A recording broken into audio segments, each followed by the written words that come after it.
Councilors, I hereby call the Monday, November 20th, 2017 Finance Committee. We're in order now. Councilor Cruz. Mr. Chairman, could I have a moment of personal privilege, please? Yes, you may, sir.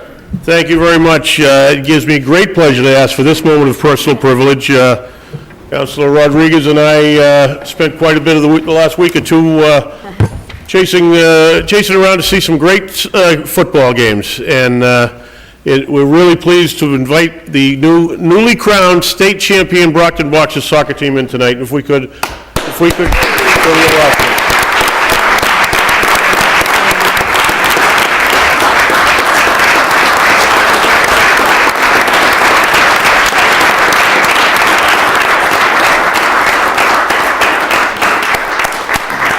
Councilor Cruz, Councilor Rodriguez, please. Thank you very much. For those of you that were able to make it Friday night, we had a great, out on the steps of City Hall, we had a great send-off for these boys before they took their coach bus up to Worcester for the state championship soccer game. And we were really excited. We knew we'd have them in tonight because we knew we would win that. But, so on behalf of Councilor Rodriguez, he's now going to read a citation and introduce the coach. Thank you, Councilor. Thank you, Mr. Chairman. First of all, as we were giving him a standing ovation, I almost started crying again because, as you know, Paul Branco, the coach here in Brockton for quite some time, decided to ball out on Saturday at the stadium in Worcester, and some of us did the same thing because it was just that much of a moment for us here in the City of Champions. And it gives me a great deal of honor and pride to stand here before you and our colleagues and introduce these young folks. And I call them young folks because some of them are sophomore and juniors, and we've got a healthy future in soccer here in this city. It's for the first time in the history of our city. We have gone close, but never as close as they did because they won the championship. And they won the championship in a way that we're not accustomed to. I was just talking to the superintendent a few minutes ago. We're getting calls from all over the place. Anybody we talk to, how well behaved and how well mannered our young men were throughout this tournament, and it gives us all a great deal of pride and hope that we've got a very good future here in our city. So I would like to ask the coaches and the young men on the team just to stand and come up here so we can officially give them a city citation on behalf of the City Council of the city. We actually, the plan was for us to have citations for the individual players, but we didn't have enough time to get it all done. There are 30-somewhat individuals on this team, so we have one main citation for the boys and the coaches, and then as we go along, we will have individual citations for the players. So if I could get, come on guys, what are you, tired? It's not like you played this weekend or anything like that, so, but we have our citation, and Coach is right here behind me. So this is an official citation from the city. Be it known that the Brockton City Council hereby extends its congratulations to the Brockton High School soccer team and the coaches in recognition of your 2017 Division I soccer state championship win. Another reason why Brockton is the City of Champions, and be it further known that the City Council extends its best wishes for continued success, and that this citation is duly signed by the President of the City Council and attested by all of us. I'm not going to say who attested it, who didn't, but it's all of us because every single member of this body is very proud of what you accomplished this weekend in the name of our city, in the name of Brockton High School. So congratulations, Coach.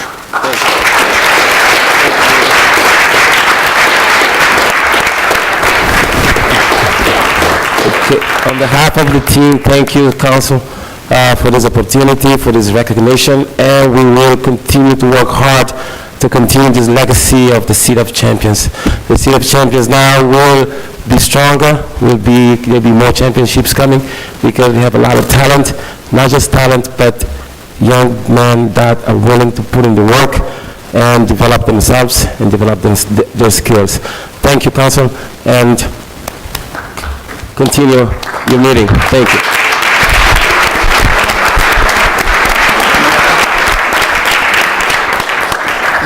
Mr. Chairman? Yes. I just wanted to add one more thing. Absolutely. I wanted to thank everybody. We had over 600 people at the game on Saturday.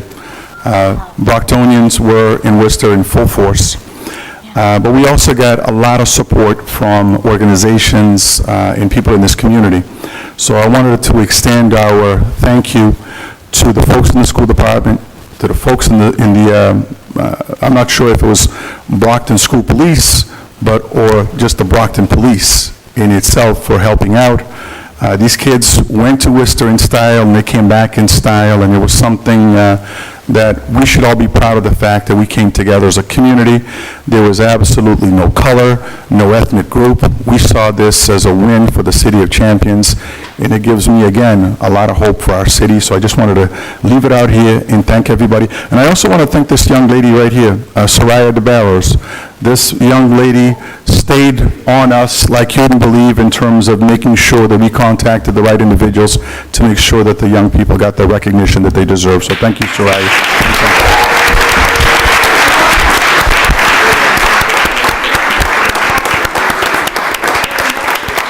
Coach, we also have a citation from Congressman Lynch on behalf of Councilor Barnes.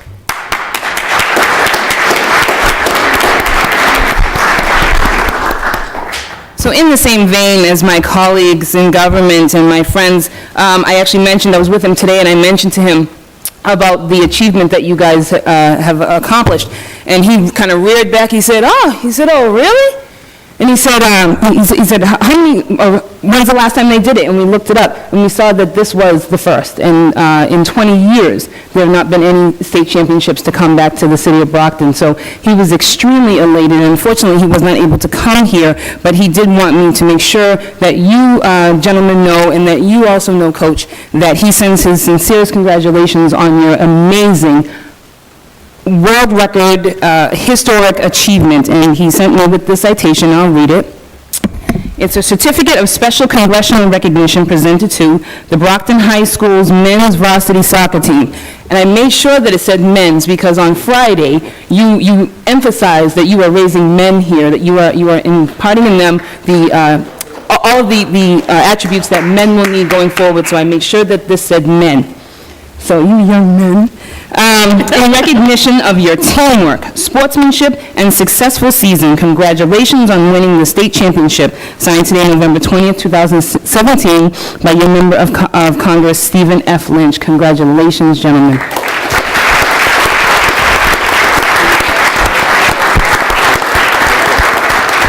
I think we can do this.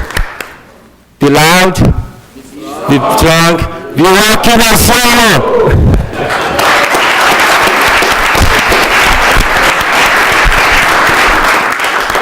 So Coach and gentlemen, we are very, very proud of you. You are great soccer players. You're great examples of what Brockton is about. You really are future. We're proud of you, and we cannot wait until next year.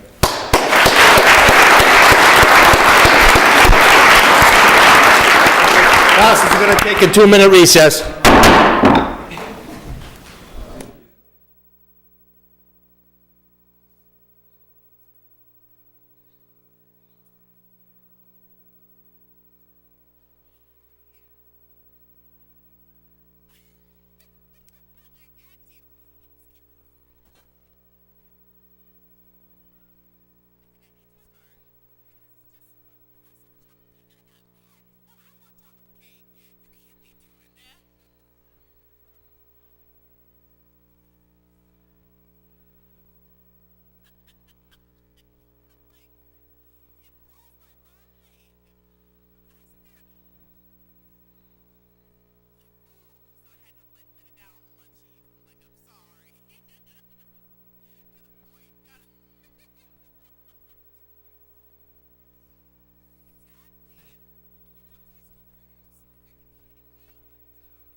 Councilors, I hereby call the Finance Committee back into order. Councilors, I do a couple points of information. Colleague Council Monahan unfortunately called me. He is unable to join us at the committee meeting tonight. We also have a letter read into the record dated November 16, 2017. Dear Councilors, please be advised that I am unable to attend the City Council Finance Committee meeting on Monday, November 20th, 2017. I've instructed the Chairman of the Board of Assessors, John O'Donnell, along with CFO John Connor, to appear at FinCom to answer any questions by councilors regarding Order Number 5 and Order Number 6 of the agenda. Thank you in advance. Sincerely, Mayor Bill Carpenter. Put that into the record, please. Madam Clerk, we'll go on to number 1, please. Order, appropriation of $52,000 from Massachusetts Department of Environmental Protection, Mass DEP, Sustainable Materials Recovery Program Municipal Grant to Refuse Department. Invited, Honorable Mayor Bill Carpenter, John A. Condon, Chief Financial Officer, Larry Rowley, Commissioner, Department of Public Works, Patrick Sullivan, Refuse Contract Administrator. Mr. Commissioner, good evening. How are you? Good evening. Well, thank you. Thank you for being here tonight. Councilors, this is a no-match grant. It's for containers. Move to recommend favorably. This motion was properly seconded. Favorable recommendation back to the full council. If you're in favor of that, please raise your hand. All opposed, raise your hand. Motion carries. Favorable recommendation back to the full council. Thank you, Mr. Rowley. Number 2, please. Order, appropriation of $318,500 from Fire Department ambulance receipts to Fire Department capital, $312,000, and from Fire Department ambulance receipts to Fire Department ordinary maintenance goods, $6,500. Invited, Honorable Mayor Bill Carpenter, John A. Condon, Chief Financial Officer, Michael F. Williams, Chief, Brockton Fire Department. Good evening, Chief and Deputy Chief. Good evening. Thank you. Councilors, this is an appropriation from the ambulance receipts account, moving into our capital budget and our regular budget to make some purchases. They are listed here. 3 out of the 4 are directly related to my fire alarm office, with Deputy Chief Gallagher being in charge of that. So if there was any questions on the particular purchases, he's here to answer those questions. Entertain a motion if there's no Move to questions. recommend favorably. Second. Motion on the floor, properly seconded. It's a favorable recommendation back to the council. If you're in favor, please raise your hand. If you're opposed, raise your hand. Motion carries. Favorable recommendation back to the full council. Thank you. Thank you, gentlemen. Have a good evening. Before we go on number 3, I do want to recognize some of our colleague elected officials from the school committee, Vice Chairman Mr. Minicello, Ms. Azak, and Mr. Sullivan. Thank you for being here tonight. Number 3, please. Order, appropriation of $22,460 from 2016 Emergency Management Planning EMPG grant to City of Brockton Emergency Management to 2016 Emergency Management Planning EMPG Grant Fund. Invited, Honorable Mayor Bill Carpenter, John A. Condon, Chief Financial Officer, Stephen Hoke Jr., Director, Brockton Emergency Management Agency. Mr. Hook, good evening. Good evening, Mr. Chairman, Thank you committee for being members. here. This grant is a no-match grant just to improve radio infrastructure for emergency management, police, fire, schools, and DPW. Move to recommend favorably to the full Second. city Motion on the floor council. is properly seconded. It's a favorable recommendation back to the full council. If you're in favor, please raise your hand. If you're opposed, raise your hand. Motion carries. Favorable recommendation. Have a back to nice council. Thanksgiving. Thank you. Have a good Thank you. Thanksgiving as well. Number 4, please. Order that the DPW is authorized to issue one single-family home sewer connection to Nuza Barros for the property located at 473 Howard Street, Brockton, Mass. Invited, Larry Rowley, Commissioner, Department of Public Works. Commissioner, good evening. Good evening. I have no objections to this sewer hookup. Move favorable. Second. We have a motion. It was properly seconded. It's a favorable recommendation back to the council. All in favor, raise your hand. All opposed, raise your hand. That motion carries. It's a Thank you. favorable recommendation. Thank you, Mr. Rowley. Favorable recommendation back to the full council. Number 5, please.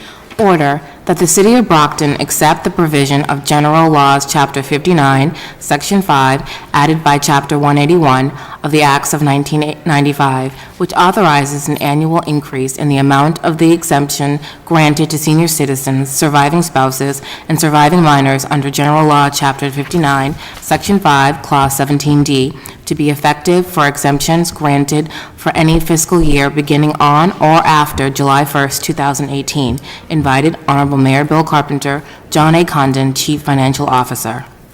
Good evening. Good evening. Mr. Chairman, with your permission, I have some information on these orders, which I can hand to Sure. the clerk, and she can distribute them. Thank you.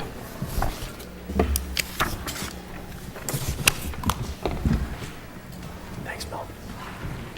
Thank you. Thank you. Thank you. Thank you, Connie. Thank you. Thank you. Want to just take questions? Sure. Or do you have a statement or anything? No, I can take questions. They should be taken together, I think, 5 and 6. They're basically they're two different. Move we take 5 and 6 collectively. Yeah. Motion on the floor to take 5 and 6 collectively. All in favor, please raise your hand. All opposed, we'll take them collectively. If you could kindly read number 6, please.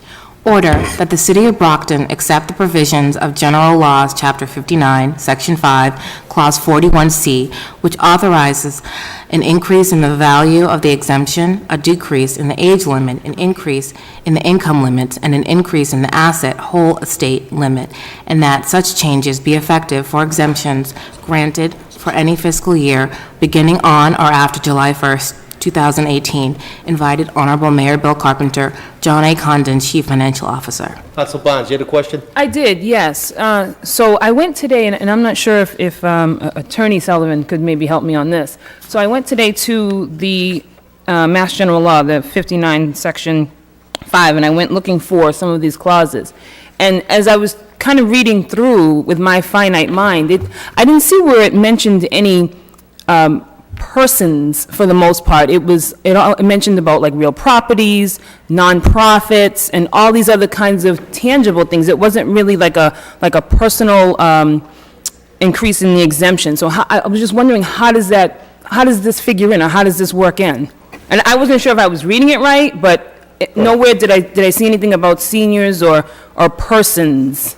The law department drafted them. I have a copy of it right here. I can give you the information here. That's what I was looking at, and that's what made me confused.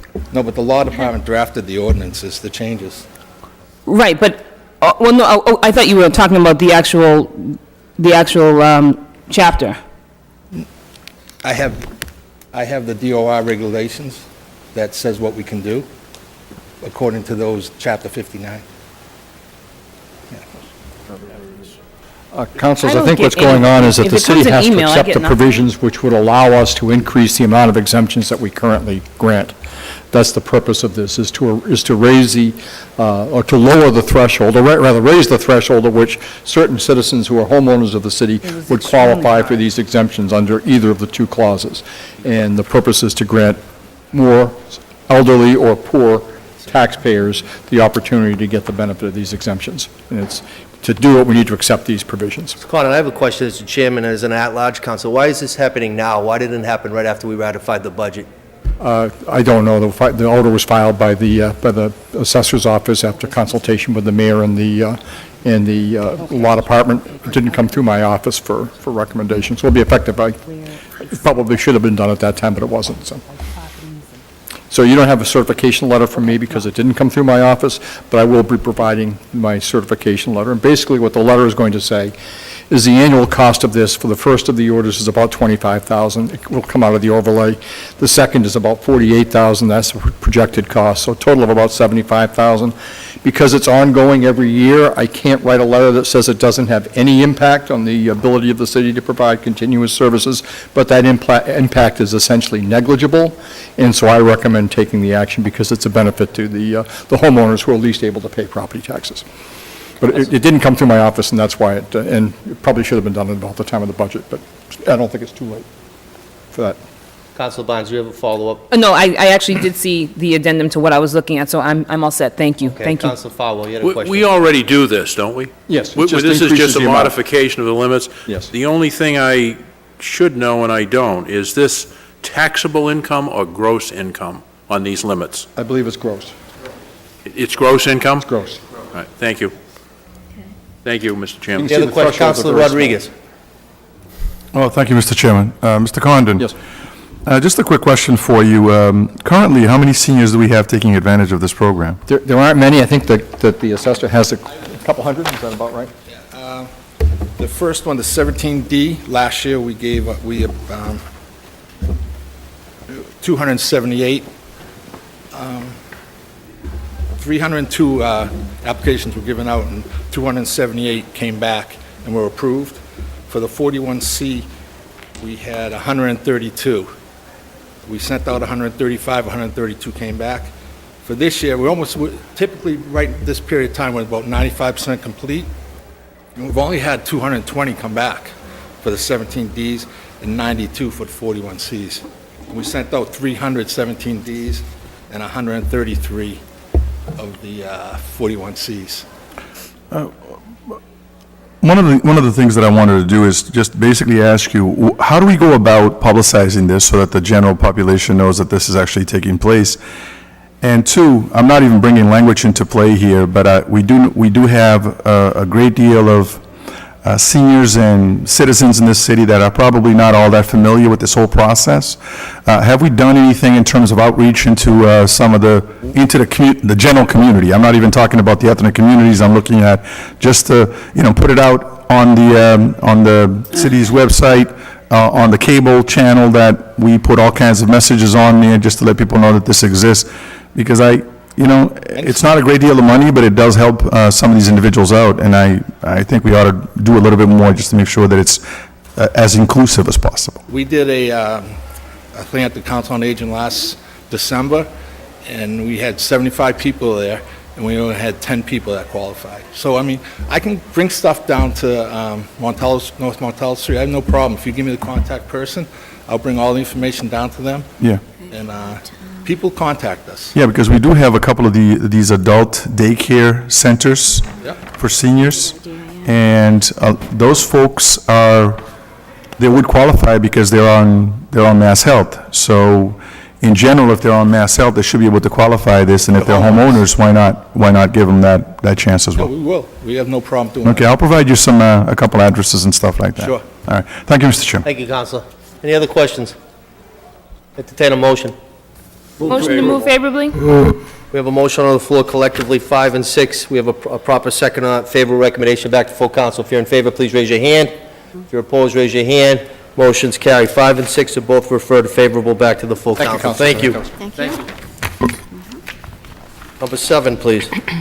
Resolve that Pastor Francis of Iglesia Pentecostal, 199 Crescent Street, Brockton, Mass., appear before the Finance Committee to discuss her mission and goal to foster youth safe driving workshops and initiatives within the city of Brockton and the Commonwealth. Invited, Pastor Francis. Councilors, I filed this resolve. I had the opportunity, and it was a privilege to meet with Pastor Francis, and she asked if we'd be nice enough to have her come before us, and I said without question. Of course, she had tragedy. She lost her son, and as a result of that tragedy, she's trying to foster really safe driving initiatives to save lives. She has met with our colleagues at the school committee, and I thought it was more than appropriate, and I wanted to make sure she came before us before the legislative session ends. So with that being said, good evening, Pastor. Thank you for being here tonight. Council. The floor is yours.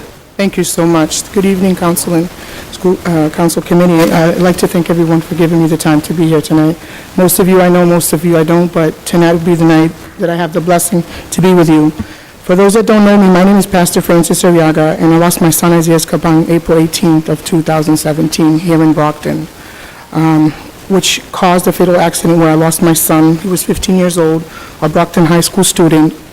And one of the reasons why I'm here is because since then I've made it a mission to do a safety intervention program on distracted driving. And one of the things that I've established is ESA's World Foundation. ESA's World Foundation was recognized in May, which got state recognition from a Mass DOT video that we did on my son, in regards to my son, in memory of my son, about safety driving, and we won first place, freshman, sophomore, which was from the Mass DOT, and I met Ms. Pollock, the secretary of the Mass DOT. Since then, we've had goals and missions and statements that we want to help families that have lost their family members due to accident, bicycling, walking, distracted driving. And I think that this foundation is going to help us be more safe on the streets. And one of the things that I've been able to do is I've spoken to Du Bois, Cassidy and Cronin, Mayor Carpenter Bill, Robert Sullivan, Senator Brady, and yesterday we had the privilege to do the Walk of Boston. It's a World Remembrance Day. We also were there and we did the pedestrian walk all the way to the State House. So there's been different type of establishments that we've done, and what we want to do is facilitate a workshop through the schools committee and through the schools from first grade, like I had mentioned to the superintendent and Mr. Asak when we were at the meeting in October, that we want to have involvement of parental involvement. We want to have workshops centered on prevention to decrease the reckless driving and to increase safety. And one of the things that we need is an awareness program workshop. I know that there's driving schools that give programs for 2 hours for kids to learn how to drive, get their permit through the state, but this is something that's kind of like community. This is something more like we can have our church within a facility and give the facilitation workshops. One of the things that I'd like to say to you is that we recently found out about the statistics that's happening with here within Brockton, and there's been a lot of fatalities in Brockton, whether it be walking, pedestrian, or driving. And if I can count, one of them was on Montello Street, a missionary friend of mine. While I was away on a missions trip in Dominican Republic, she passed away from a real fatal accident in July. That was recent, right after my son had passed. And what we want to do is promote legislation, facilitate workshops, training for parents, and hopefully maybe bring other people within other different programs and networks of the city, community resources, and at state level to see if we can explore how we can get a districtology stimulator to come into the schools. And not only that, to enforce public safety. I know that Brockton has a committee on safety, but I think this is more to getting the awareness to the teenagers and to kids that are from like ages 1 all the way to 12. I think they should get an awareness workshop, and how to implement driver safety curriculum workshops, and research also the local and federal state statistics that is happening within the city of Brockton and all the other towns. I've met a lot of people. Tom Molesky was one of the other people that I have met, that he lost his son Corey 4 months before my son passed. I think that looking the overall achievement that we want to do is, we have Jimmy Pereira, which is also a good friend of mine. He was running for mayor, and it didn't happen, but hopefully as a committee person on our foundation, we want to establish more safety within our community. And what happens is that multiple meetings that I've had with everyone is on board, even Principal Dr. Murray, which I met also at the subcommittee in October, and also, not only that, a lot of youth that were impacted. Over 300 students went from Brockton High School when my son passed away. There was 3,000 people that went to my son's funeral at our church. 3,000 people that were affected by my son's death, and my son, he was excuse me. I don't want this to happen to any other child. And one of the things that really impacted me was the support that the city of Brockton gave me. And I think that if you consider consider East's World Foundation, all I want to do is bring education and bring awareness and bring our video that we won here for the city of Brockton. And not only that, have other facilitators come within the city of Brockton to help me organize to bring out this mission.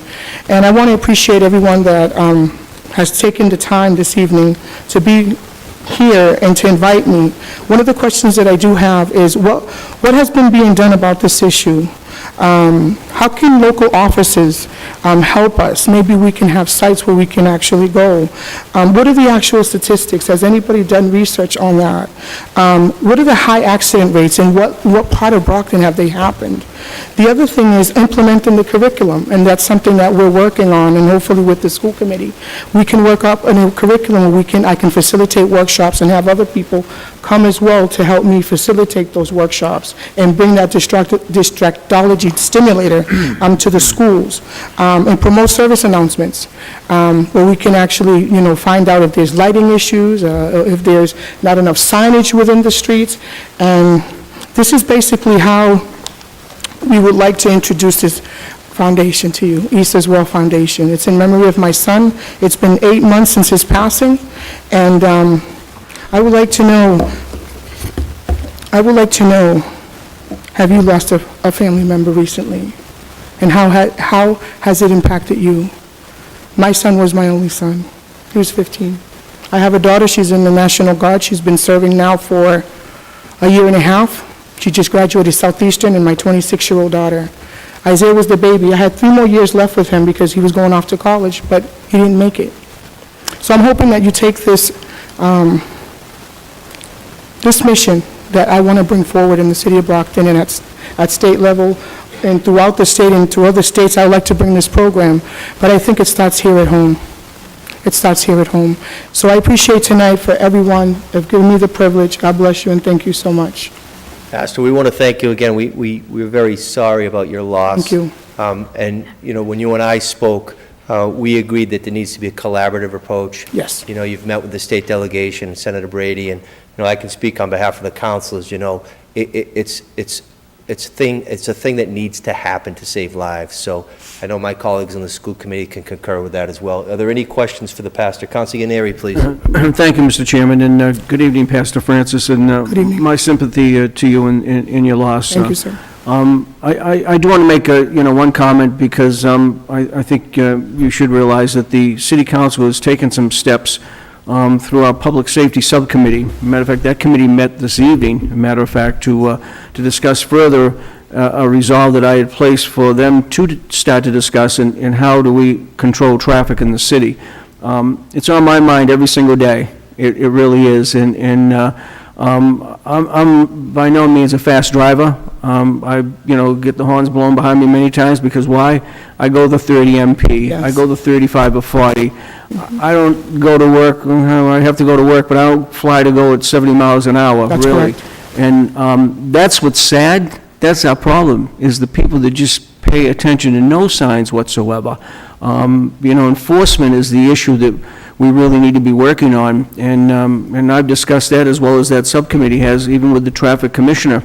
And I've always said, and I've said most recently, and I'll keep saying it, and, even if I have to be in a different higher office to say it, I'd rather see a traffic division than a traffic commission, because we need to have more people out there to enforce the rules and regulations of our streets.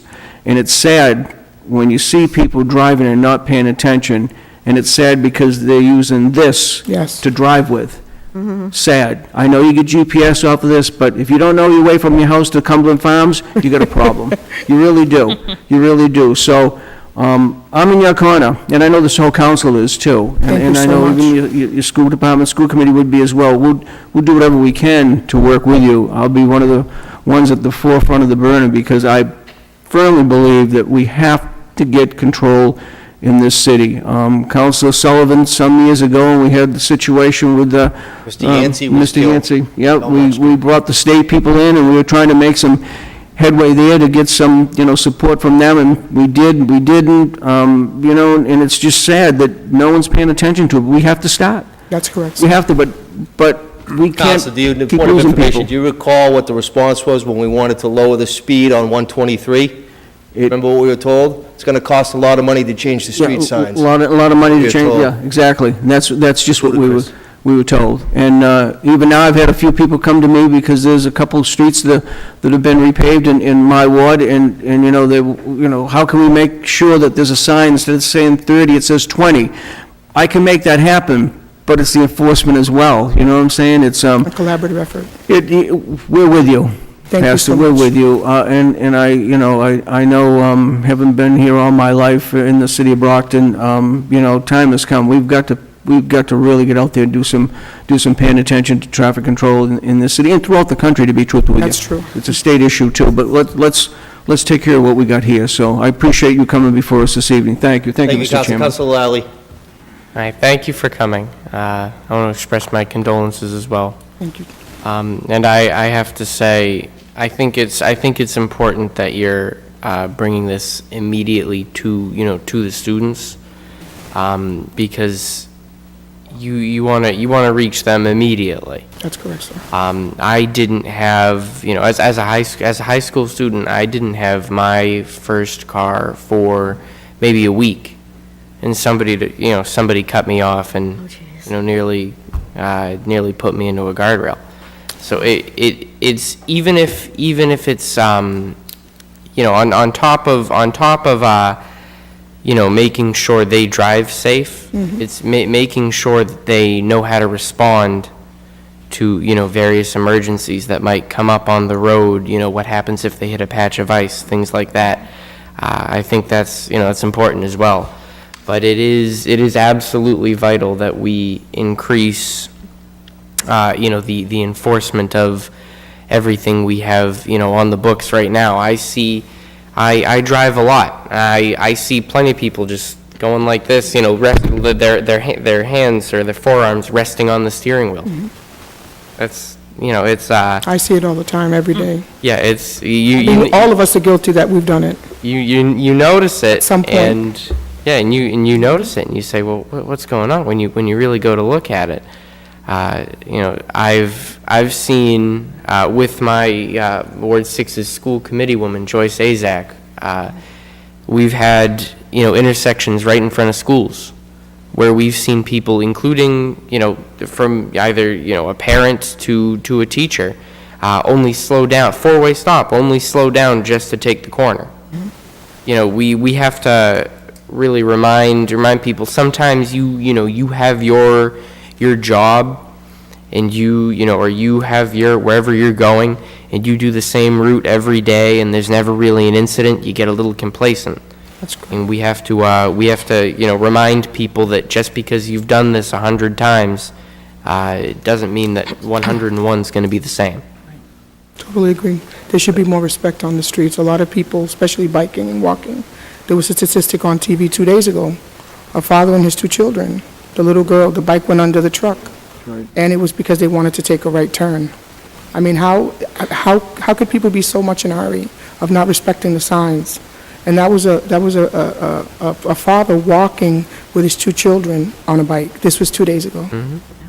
Yeah, but I want to thank you for, bringing this out to the city, and for really involving the youth.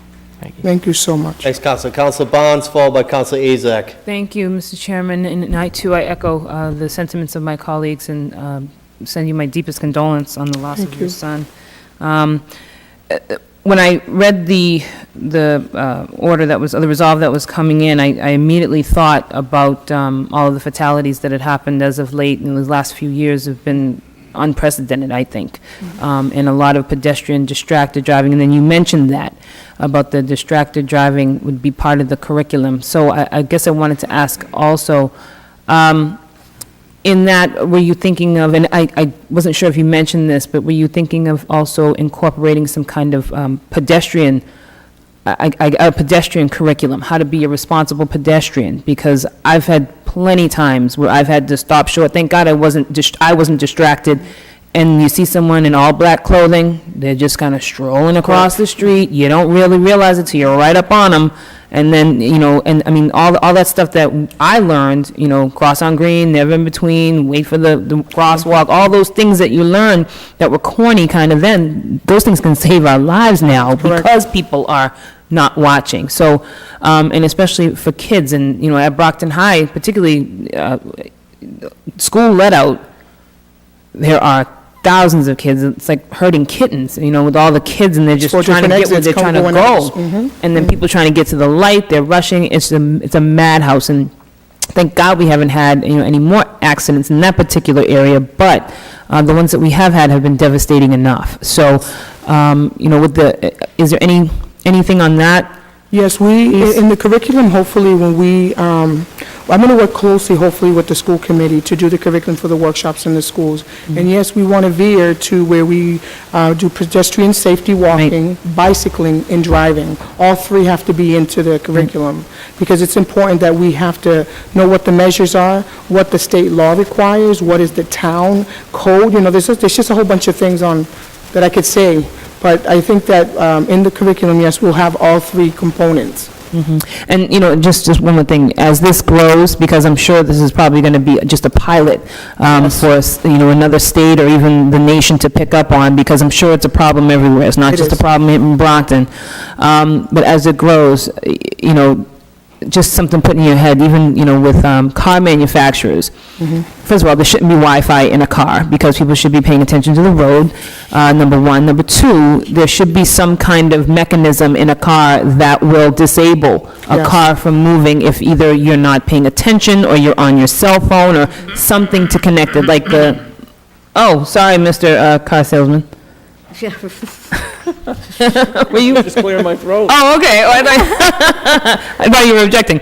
But, like when you drink too much, and then they have the marijuana screenings and all those other kinds of things in the cars now. Something like that needs to happen. So I'm just kind of putting that out there Thank you so much. as you go forward, and this gets big. I also want to mention that legislation, I think that kids shouldn't have their permits at age 16, or parents sign over. I think that should be changed to age 18, all overall, because a kid is shot from 10 years old, from 10 to 16 is only 6 years, and you don't have any driving experience. Right. You only go to school, you only go to driving school for what, probably a week or so, and then that's it. What intervention do you have? What responsibilities does the parents have? And I think that this mechanism of maybe kind of like a stop mechanism where you get in the car, and if your cell phone, I think this is something in the works. I have to look into that. I think Yeah. that someone else mentioned that, but yes, I truly believe that, and I think that that should be something that we can probably, in the future, yes, incorporate to legislation. Excellent. Yes. Well, if you need any help on that, I'm going to volunteer to help you. Thank you so Help you all much. on that. I appreciate that. Carl Thank you. Evan was actually my cousin, so, Thank you, Counselor. thank you. Counselor Azak, followed by Counselor Farwell, please. Thank you, Mr. Chairman. Good evening, Pastor Francis. Good and evening. Thank you for being here tonight. And I have to tell you, from one parent to another, your tragedy was really, it could be any one of us, and our heart aches for you, my heart aches for you. So we're right there with you, whatever we can do on our end. I know that I'm ready to support you in any way possible. I'm going to echo some of my colleagues' words. It's all about enforcement. We have a lot of these laws. One of the laws that's very important, and I don't see it enforced, is when a student goes to driving school, they are told they cannot drive with another minor in their car unless it's a direct sibling.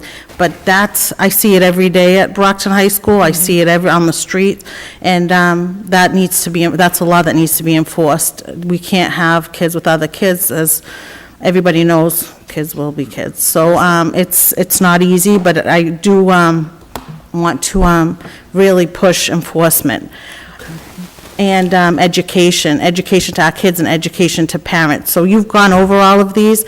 What I would like to ask, have you developed any sort of website or social media or anything where anybody that wants to help or possibly work with you, how do they find out about what you're doing? Yes. One of the things that I have done with Angel Cosme, he's a teacher at the Brockton High School, and we've collaborated with Stonehill College, and they're actually working on the logo, the website, and marketing purposes. So that's actually still in the work. And since this pilot program has started only like shy of 6 months, I mean, I've been working back and forth, and the people that I've met, all have been on board, to do change in our city and at large.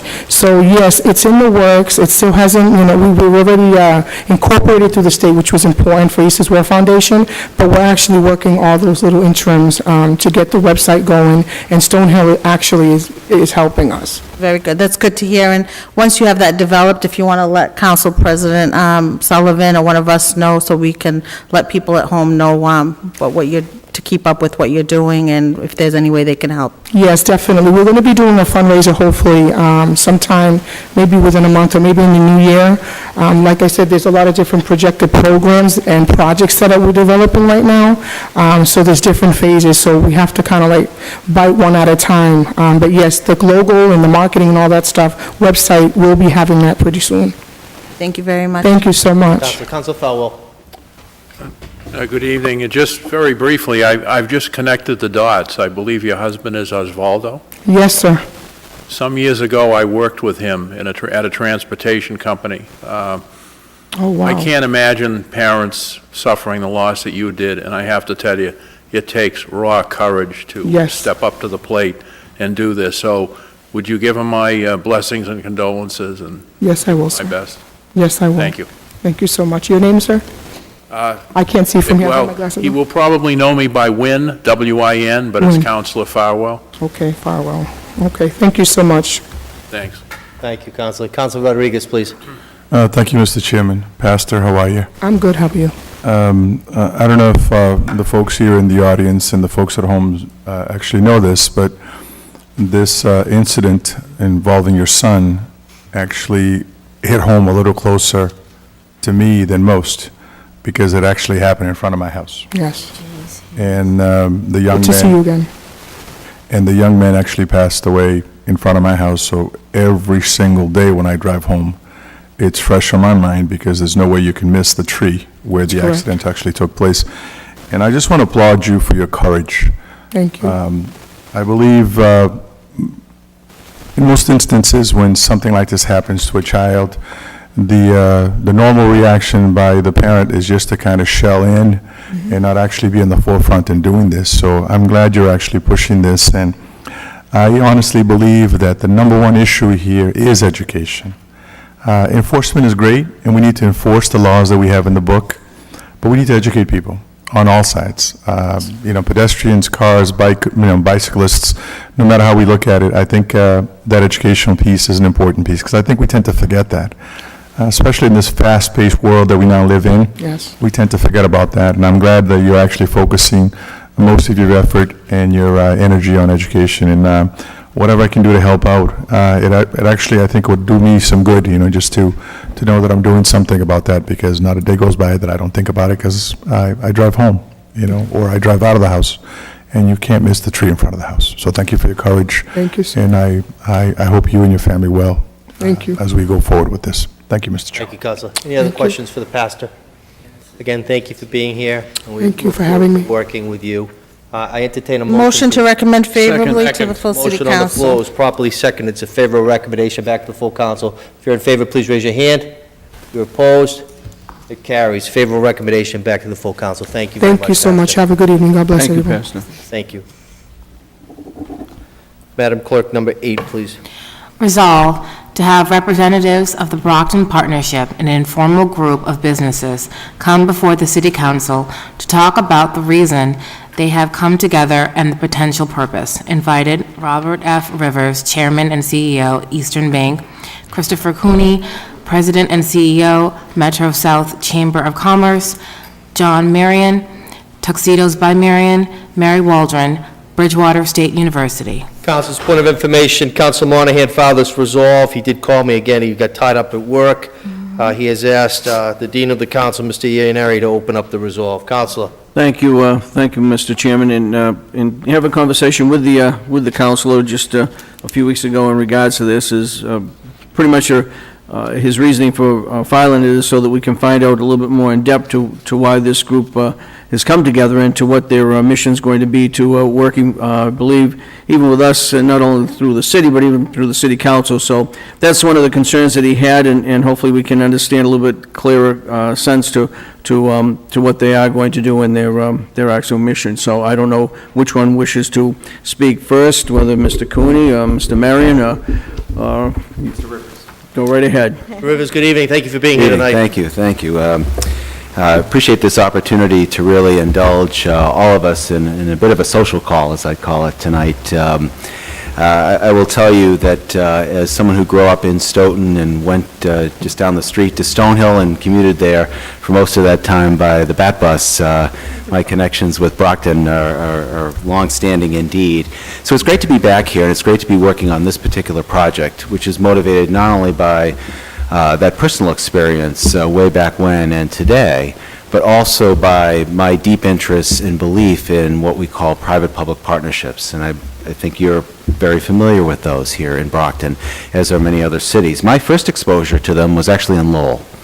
So for the last 10 years, I've been on the executive committee and the board of directors of something called the Lowell Plan.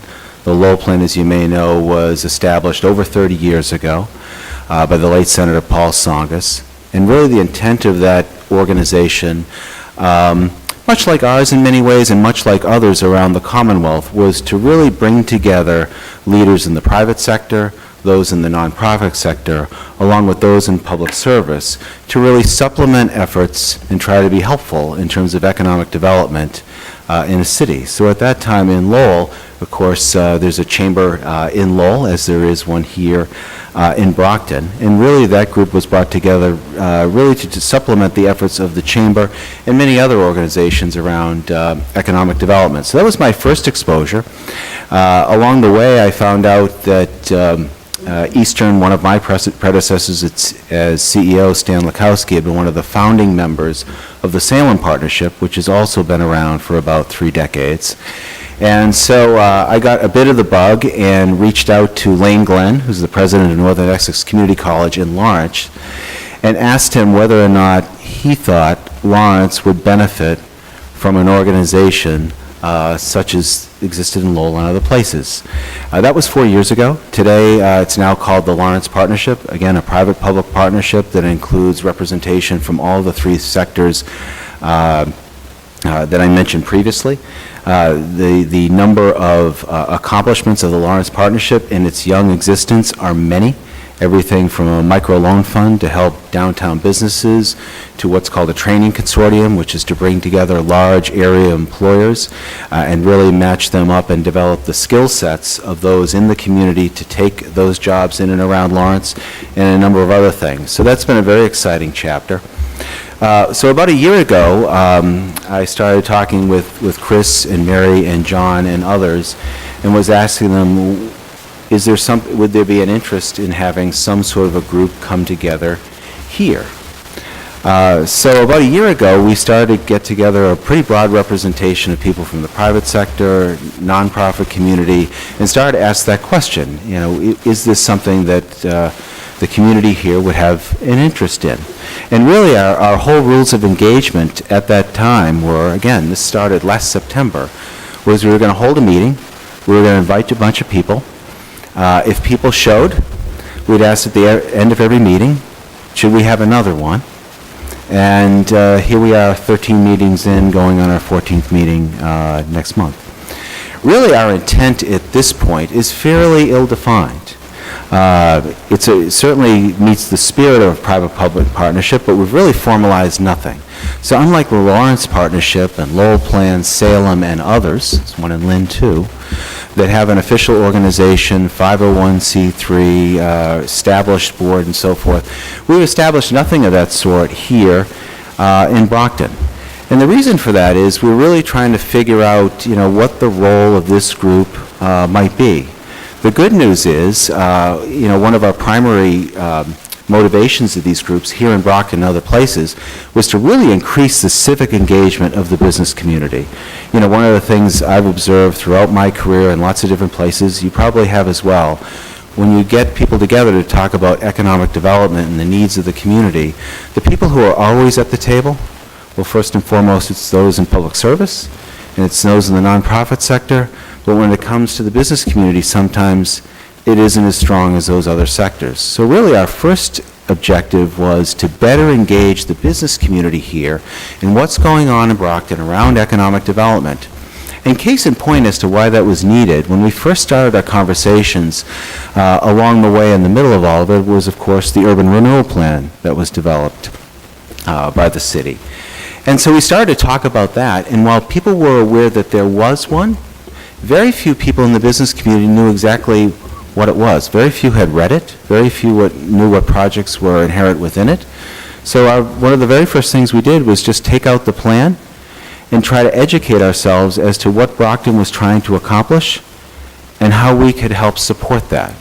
As you may know, one of the early things that we got involved with was the building of the garage downtown, something that the city believed was important, you saw as important through your endorsement. Certainly we saw as important as a way to facilitate greater economic development downtown as well.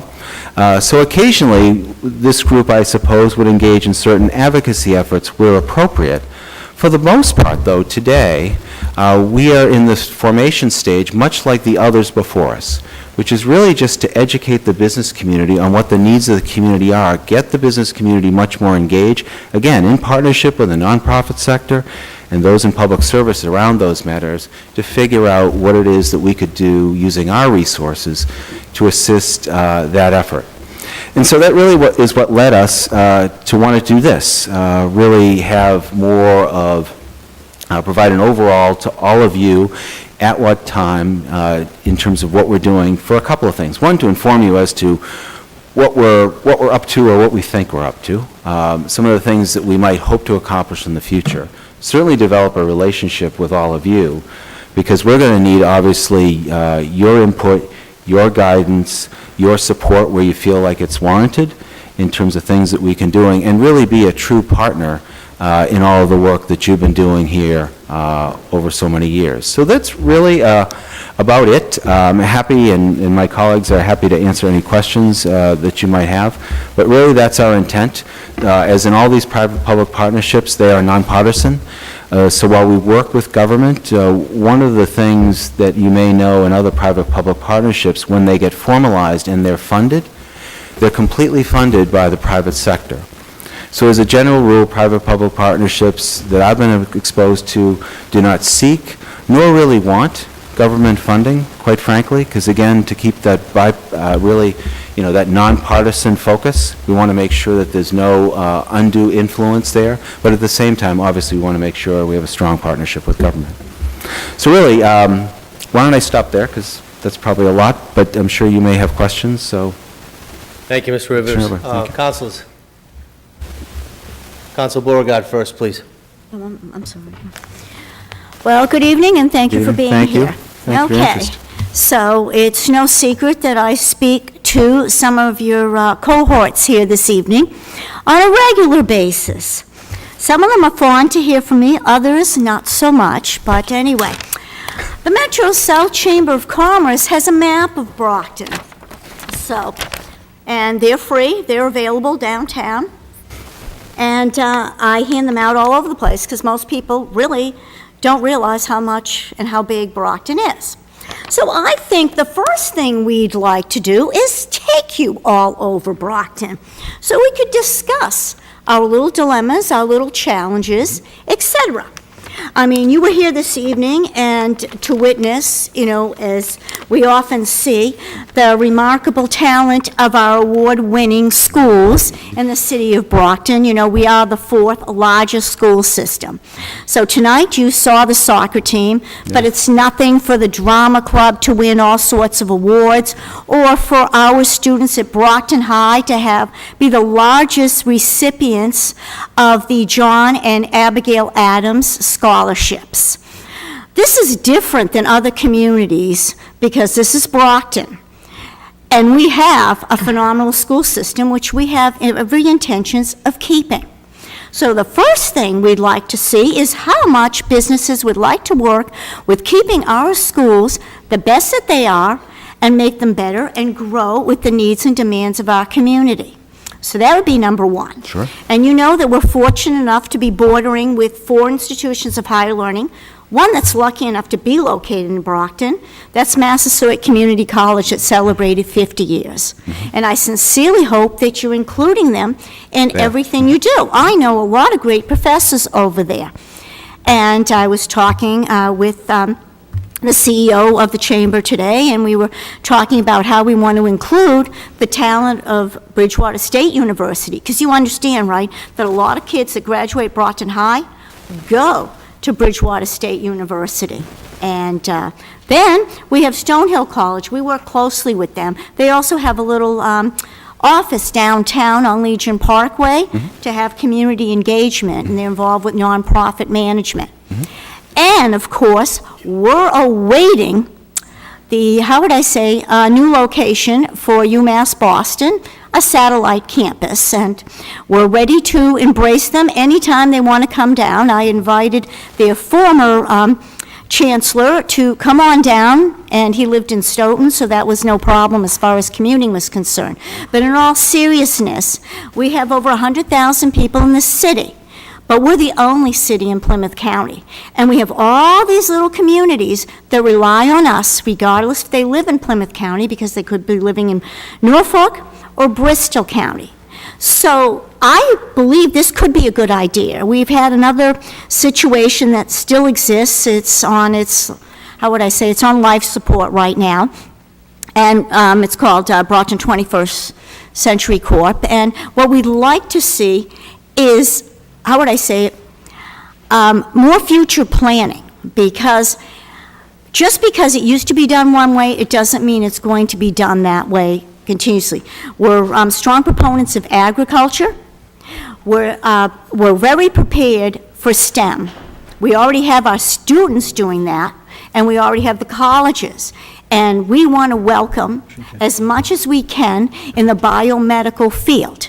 Now, we realize not everyone's going to leave Kendall Square. I don't understand why, because our rent is a lot more reasonable than theirs. But anyway, having said that, that is what we're looking at seeing. I can show you several buildings and locations that we'd love to have, how would I say it, be, ready to not only have, be prepared with other businesses, because we have plenty of successful businesses in Brockton. We can walk to 3 of them. One of them being Knight Company that makes the vests to protect our soldiers at war all over the world. And we have Evans Machine right down the street, what used to be such a shoe industry that's growing by leaps and bounds. We actually, if we continue down 123, we have Apothecare that has almost tripled in size, meeting the needs. So we're not at a loss for companies. We want more of them because we want to increase our revenue and improve our infrastructure. So those are some of the... Do you have any questions for the individual? Well, yes, I want to know when they're going to start working on all this. As soon as possible. Well, that's what we wanted to hear, so that's very good. I think your comments are well placed, and just a couple of reactions. One, I couldn't agree more about the schools. After all, I'm a Stoughton High graduate of 35 years ago, and I remember looking on in envy at Brockton and all of its championships and accomplishments. Tremendous store of talent, and I see that remains tonight. Also, you should know that within our group are representatives of many of the organizations that you mentioned: Bridgewater State, Massasoit, Stonehill, B21. Again, we don't want to be exclusionary, we want to be inclusionary, because we're certainly not, we don't hold ourselves out to be the experts. I'm certain that many of you here know many more about a number of the issues that need to be addressed. We just want to be a resource and be additive and be helpful. And to the extent that you point us in the right direction, give us good guidance, we're just going to be much more effective.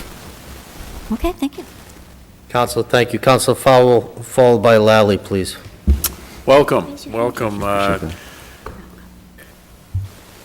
I don't know where to begin when someone steps forward and says that they will help the city in any way they can. I mean, thank you seems hardly sufficient.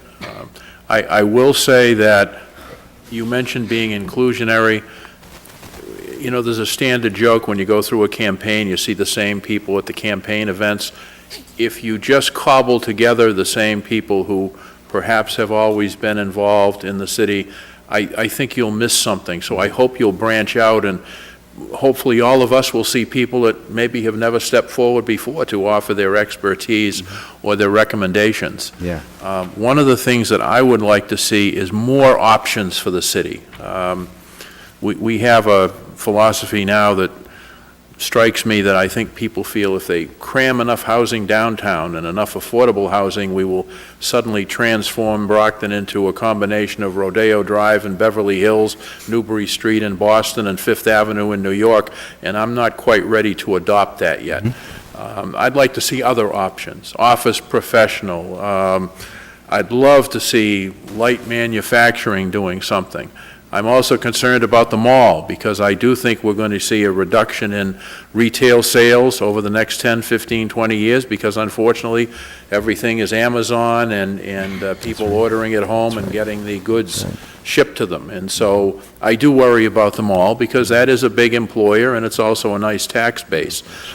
You did mention nonprofits, and I will tell you I have somewhat of a problem with nonprofits because most of our largest employers are nonprofits, and they pay absolutely nothing in real estate taxes in a city that is always constrained financially. No pilot, no offer to step forward.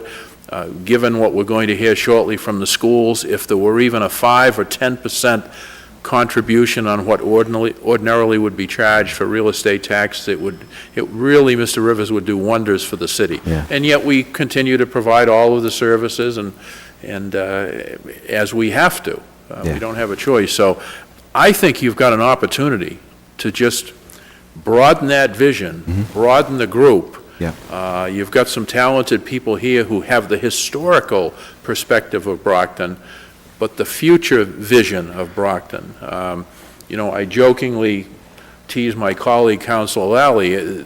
There's a reason they put the old and the young together over here. He anchors the young set, I anchor the older set now on the council. But listening to him and his perceptions and his comments are things that I never would come up with. So I hope you'll reach out to young people, too. Indeed. I do not believe that creativity is stifled by age. I think people at any age can contribute. So indeed. I welcome all of you. I thank you for the time you give. It's tough. Government is tough, and progress is sometimes really challenging. Sure, of course, yeah. But I do think you're right. A collaborative effort, keeping an open mind, compromise, I think we can get a lot done in the next 10 or 15 years. The urban renewal project is but a start. Indeed. The garage is but a start, but it's a good one. Yep. I mean, people are thirsty for progress in Brockton. Right, indeed. And Indeed. thirsty to see things change downtown. Sure. So that's my soapbox speech for tonight, but sincerely welcome to all of you as part of the partnership, and we hope to see more new faces that perhaps we haven't met yet who will contribute to the progress of the city. Well, thank you, Mr. Councilor. Chairman. I appreciate that Councilor. very much. The group, generally about 25 to 30 people show. The group of invitees is about 50. That seems large, but I will tell you, when I think of diversity with respect to age, those of different communities, sometimes gender, this group is not yet diverse enough. So to the extent that you could make suggestions, any of the council, in terms of people we should engage to broaden our thinking and connectivity with really all of Brockton, that would be very much appreciated. Thank you. Mr. Lally, please. To touch upon what Councilor Farwell says, not only is it the old and the young, but it's the tall and the short, too. I didn't say thin and wide. Nonsense. I'm getting there. Still early. Yeah, still early. I just want to say that I'm very excited to see this group come in. I spend a lot of time looking for ideas and things from other communities, and public-private partnerships are really something that a lot of very successful communities have embraced. So it's a very helpful, very effective path forward, and I'm excited to see Brockton getting with the times. Additionally, almost a sort of a point of information, when my fellow counselor listed some important or some good businesses within walking distance, she forgot Tuxedos by Marion. So you can't forget that. I might still I still got to get a discount for senior prom. Yeah, but I'm very excited to see this go forward, and I know that as a group of public servants, looking to improve the city, the city council will be enthusiastic to work with you guys. Yeah, thank you. Appreciate that very much. Thank you, Councilor. Councilor Ianary, followed by Azak, followed by Barnes. Thank you, Mr. Chairman, and I'll be brief because I don't want to say the same things that Councilor Fowler was saying, but I think one of the greatest things is to have a group like this come together and work for the best interests of the city, especially in light of what we've been facing in the last few years, and naturally, we got some financial constraints. So the one most important thing that we do want to see is more business coming into our city. And I've always been one that wants to see as much business as possible coming in any such way, but I also would like to see business that's going to bring in some type of a bigger paycheck than some of our businesses that do already. And when I mean that, I don't mean that in a negative way, but I just sat down just a few weeks ago with a friend of mine, and his father was there, and we were sitting and talking, and his father's a very, he's been in business for a good many years, since the mid-'60s, and I won't go into depth to what type of business he's run, but he's run a very successful business in the Foxborough area. And one thing he's always mentioned, and he loves the city of Brockton, he thinks it's tremendous to come in and even have a quick meal at Petrucci's, and sometimes he and his sons go off and they go to Westgate Lanes and they go bowling, because there's not too many places like that around in some areas, so they find it, the enjoyment part of it. Brockton's tremendous, and actually, he thinks back on how it was even with, when Rocky Marciano was alive and was keeping us on the map, and he still keeps us on the map today. But he always says, there's one thing that's missing in Brockton, and it's an anchor. It's an anchor that can bring you $8 to $10 million in tax revenue each and every year. And he's right, and he says that every time I sit, he says, what's new coming into Brockton? And at that particular time, just a few years ago, when I said to him, well, we got Bernardi Auto Group that's come into Brockton, which was a nice piece of, property that, with the help of a lot of people and the help of Mary Waldron back then, and through the Belzotti administration, we were able to bring that group in and take a desolate piece of property that sat there for how long, for how long? Till finally somebody said, what are you going to do with the land? And then finally something happened. It's been renamed since then, but also there's been a flourish up there in that particular area, as you know, even with some other businesses that came in, and Kenworth Trucking's come in, and then you just had the new location of, we got Copeland Chevrolet, which was once DeSantis Chevrolet up Main Street, which left a little void, but thank God something's going to happen down there at that location. But still, it's the anchor. That's the challenge I'd like to put out there to all of you, really, is what can we do? I know there's got to be a piece of land somewhere, something where we can bring in some type of, and even like Council Fellows said, manufacturing that can bring us this type of revenue. And that's what we need here in the city. We really do. And just in an offset, I think we all need to, and I think I've discussed it with a couple of the other people previous, not too long ago. The one thing we need to do is we need to actually sit down and have a good conversation with Mr. Carney and find out what are we going to do with the fairgrounds property. Where are we going with it? Where are you going with it? What can we do to help? Because that's a big piece of property there, and I don't foresee in my own mind that a casino would ever be there, but something needs to be located there, because I see that area potentially, Belmont Street area, as being, once that roadway's done and being worked on as we speak, you got businesses that are located there, again, in that industrial area, right off the highway. That's what people want, easy in, easy out. I have to say, I had a customer today come in and pick up their car, and they came from Situate, and they said, how the hell do you get in the city? It's all one-way streets. But you know something? He was right, because he came 123 and didn't understand where to go from there and had to find his way, and he was a half hour before he got to me. That makes my delivery a little difficult. Do you know what I'm saying? He could actually say in a survey, Dennis, nice tie, nice shirt, I don't know if I want to change something. It makes it tough. Yeah. It really does. But I see that, going back to that Belmont Street, I see that area becoming, the main street of Brockton, so. That's where we need to focus. We really do. I think we need to start to pay attention there. I know we're paying attention down here with Urban Renew, the garage and all those things. Yeah, they're happening, but it's not happening fast enough for some people. And I know, some people want to see other things in other areas. So that's just my personal opinion, but hopefully you'll take some of those suggestions and work on it. Indeed, we will, and there's a lot I could say in response, because I share your excitement for the city. I think the city has a tremendous opportunity ahead of itself in a number of different ways. You articulated many of them, so know that we are of same spirit in that regard. Appreciate it. Thank you.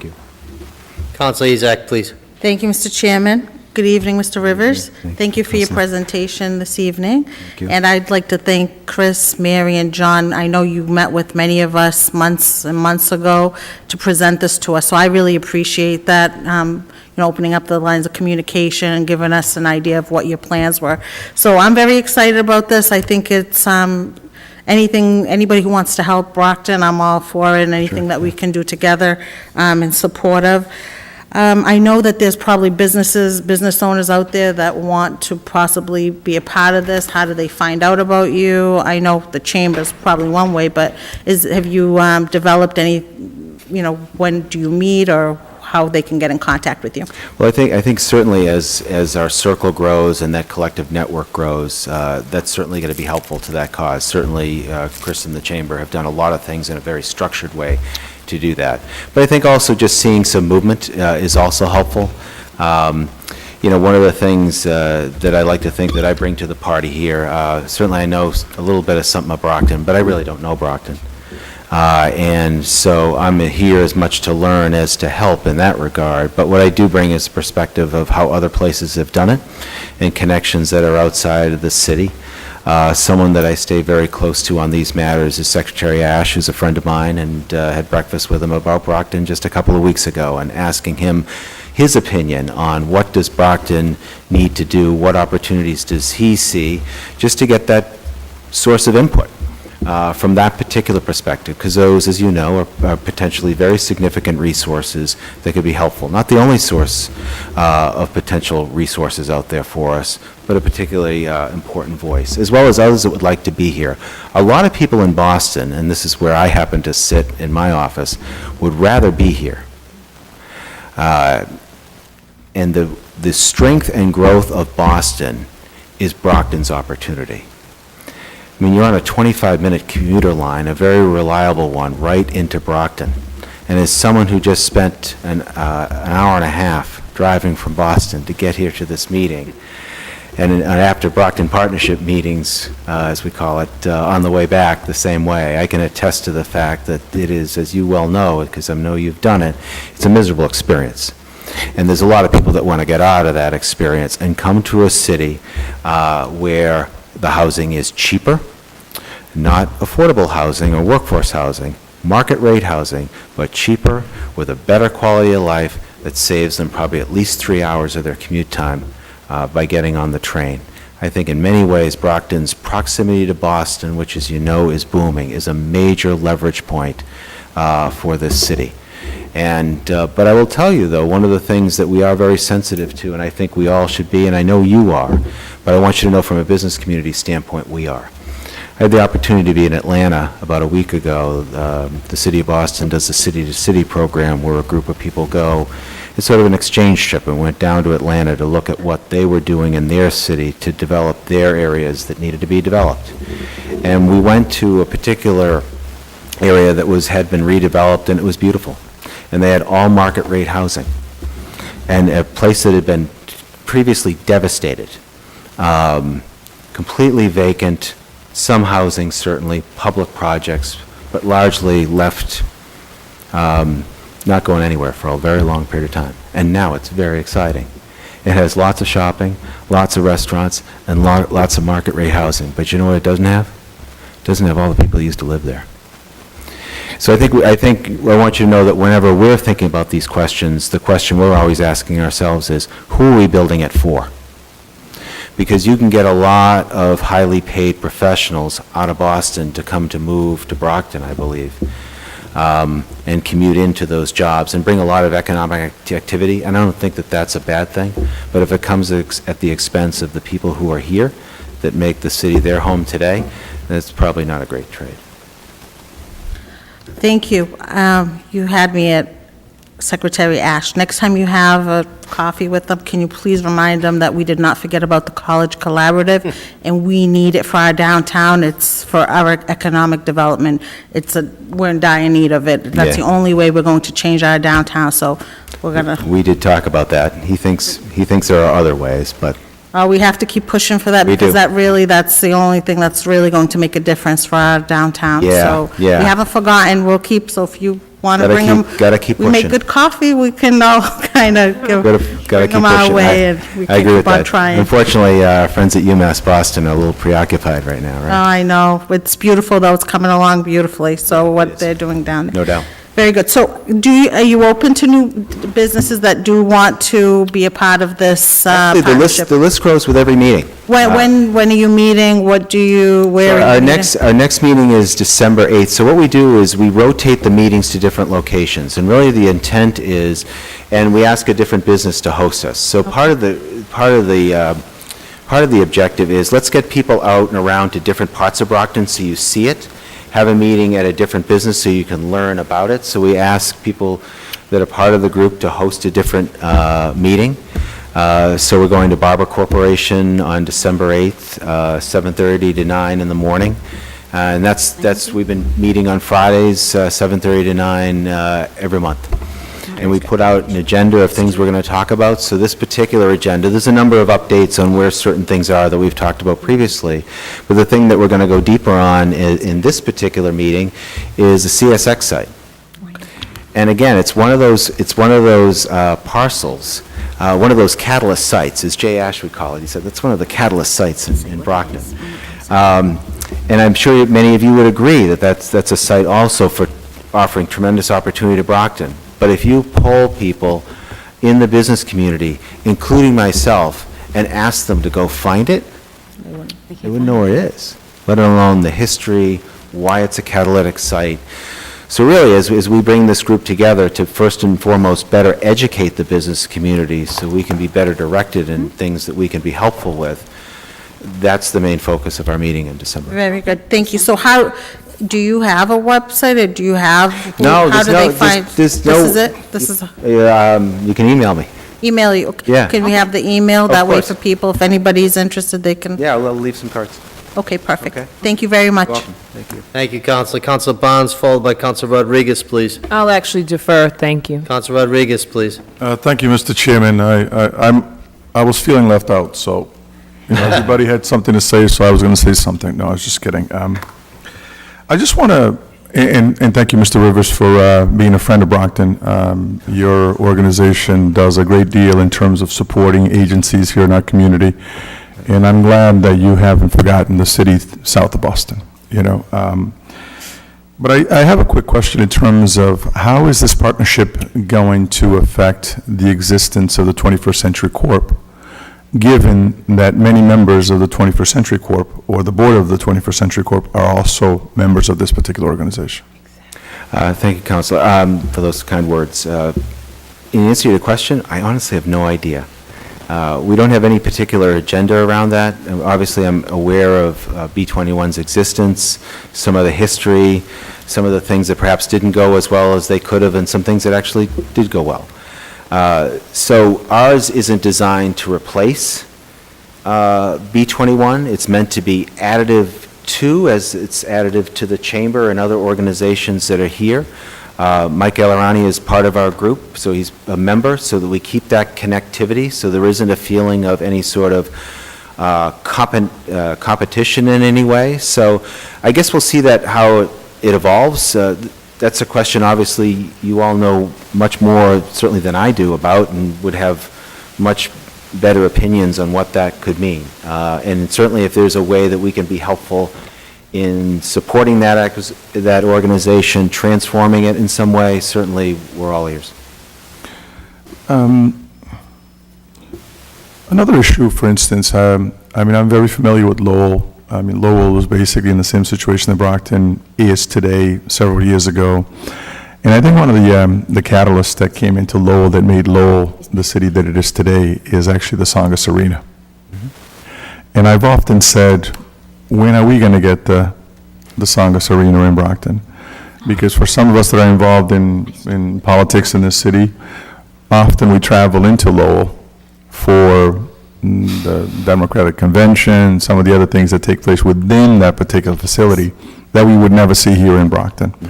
And until such time that we develop some sort of a real conference center, and I'm not talking, the reason I'm saying real, I'm saying spacious enough to hold thousands of people that might come down for a particular event, I don't think our city is going to grow as well as it could. Because there's an element within our city that somehow continues to refer to Brockton as South Avon, South Avon. or North Bridgewater, or West Whitman, or East Easton, and not realizing that this is a city of 100,000 plus people. I mean, it was mentioned here earlier today, we're the fourth largest school system in the Commonwealth. And if we're the fourth largest school system, there's a very good guesstimate that we're probably the fourth largest community as well. And somehow we have not have done a very good job to communicate to, communities around us, people within the city, that we're the city of Brockton, and we need to start acting like a city. Yes, cities have problems, but GE just came into Boston, and I didn't hear one mention how violent Boston is, when in fact, Boston is the most violent community in the Commonwealth. But yet GE came into Boston. Why couldn't GE spend 75% into Boston, perhaps 25% in Brockton? And this is what Councilor Ianieri was talking about in terms of these anchor businesses in the community. It seems that we miss that out all the time. I mean, there's businesses that are constantly coming around the so-called the 128 belt, or whatever the situation might be, that we don't get that piece, because I don't think we're doing a very good job in advertising the city as a city with the number of people that we actually have in this community. And I think with your group and the powers behind the individuals in this group, I see you doing that.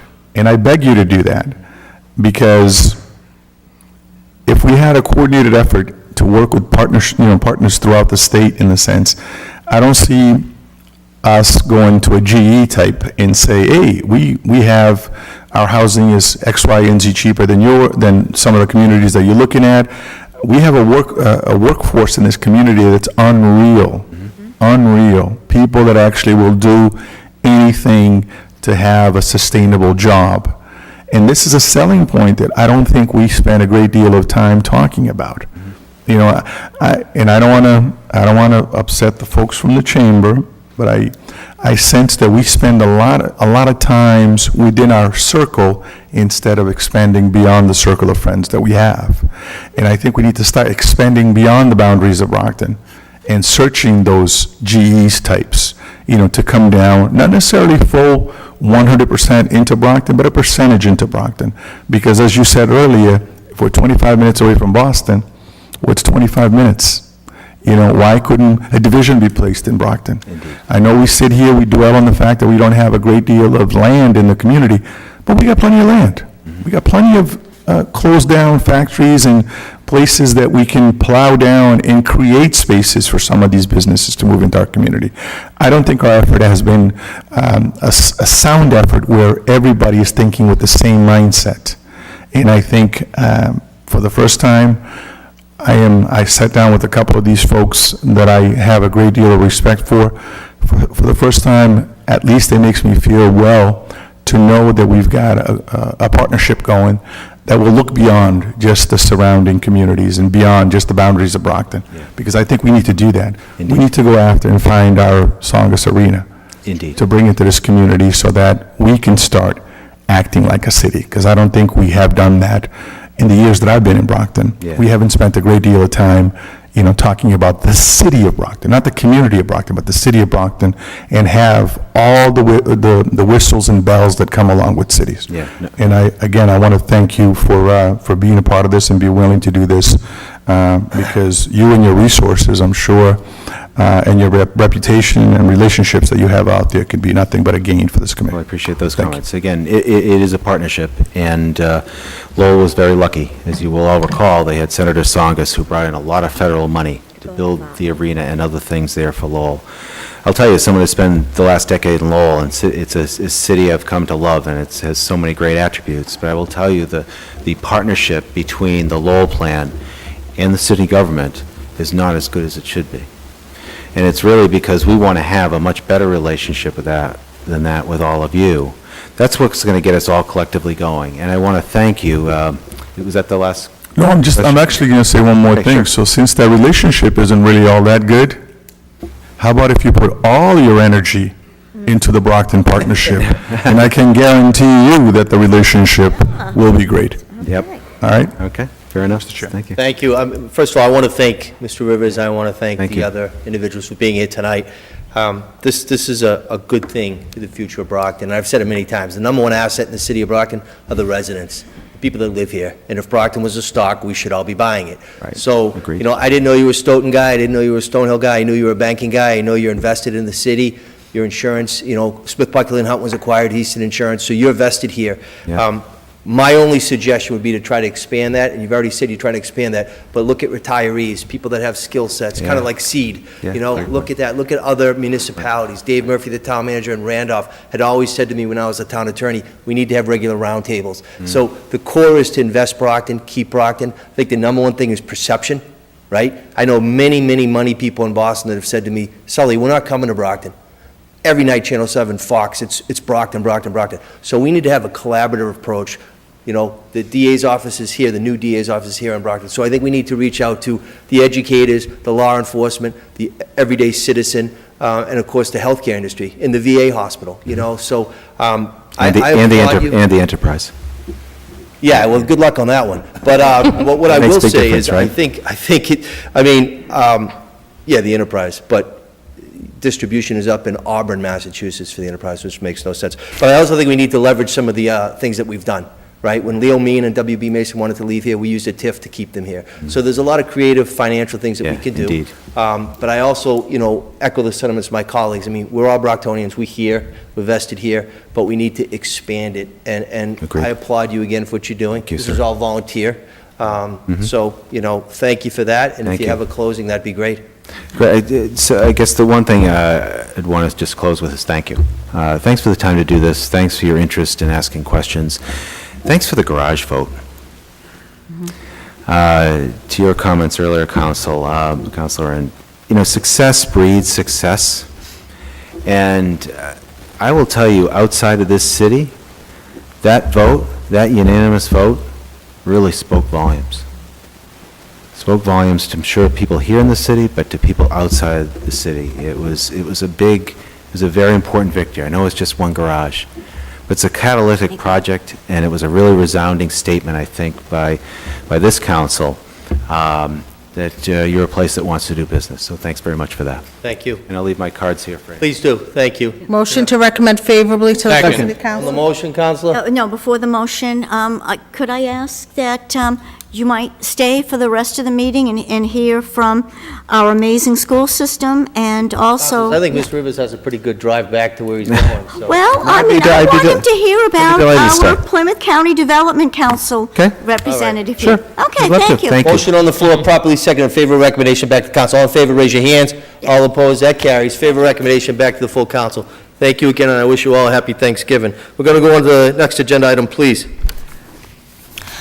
Resolve that the superintendent of schools and such other staff as she may designate be invited to the first Finance Committee meeting in October 2017 to provide an overview of the opening of schools and ongoing issues relating to funding, staffing, and educational equity for Brockton school population. Invited, Kathleen A. Smith, Superintendent, Brockton Public Schools, Aldo Petronio, Chief Budget Officer, School Department. Good evening, Superintendent. Good evening. Thank you for being here tonight. Well, thank you for having us. It's been a wonderful night filled with celebration.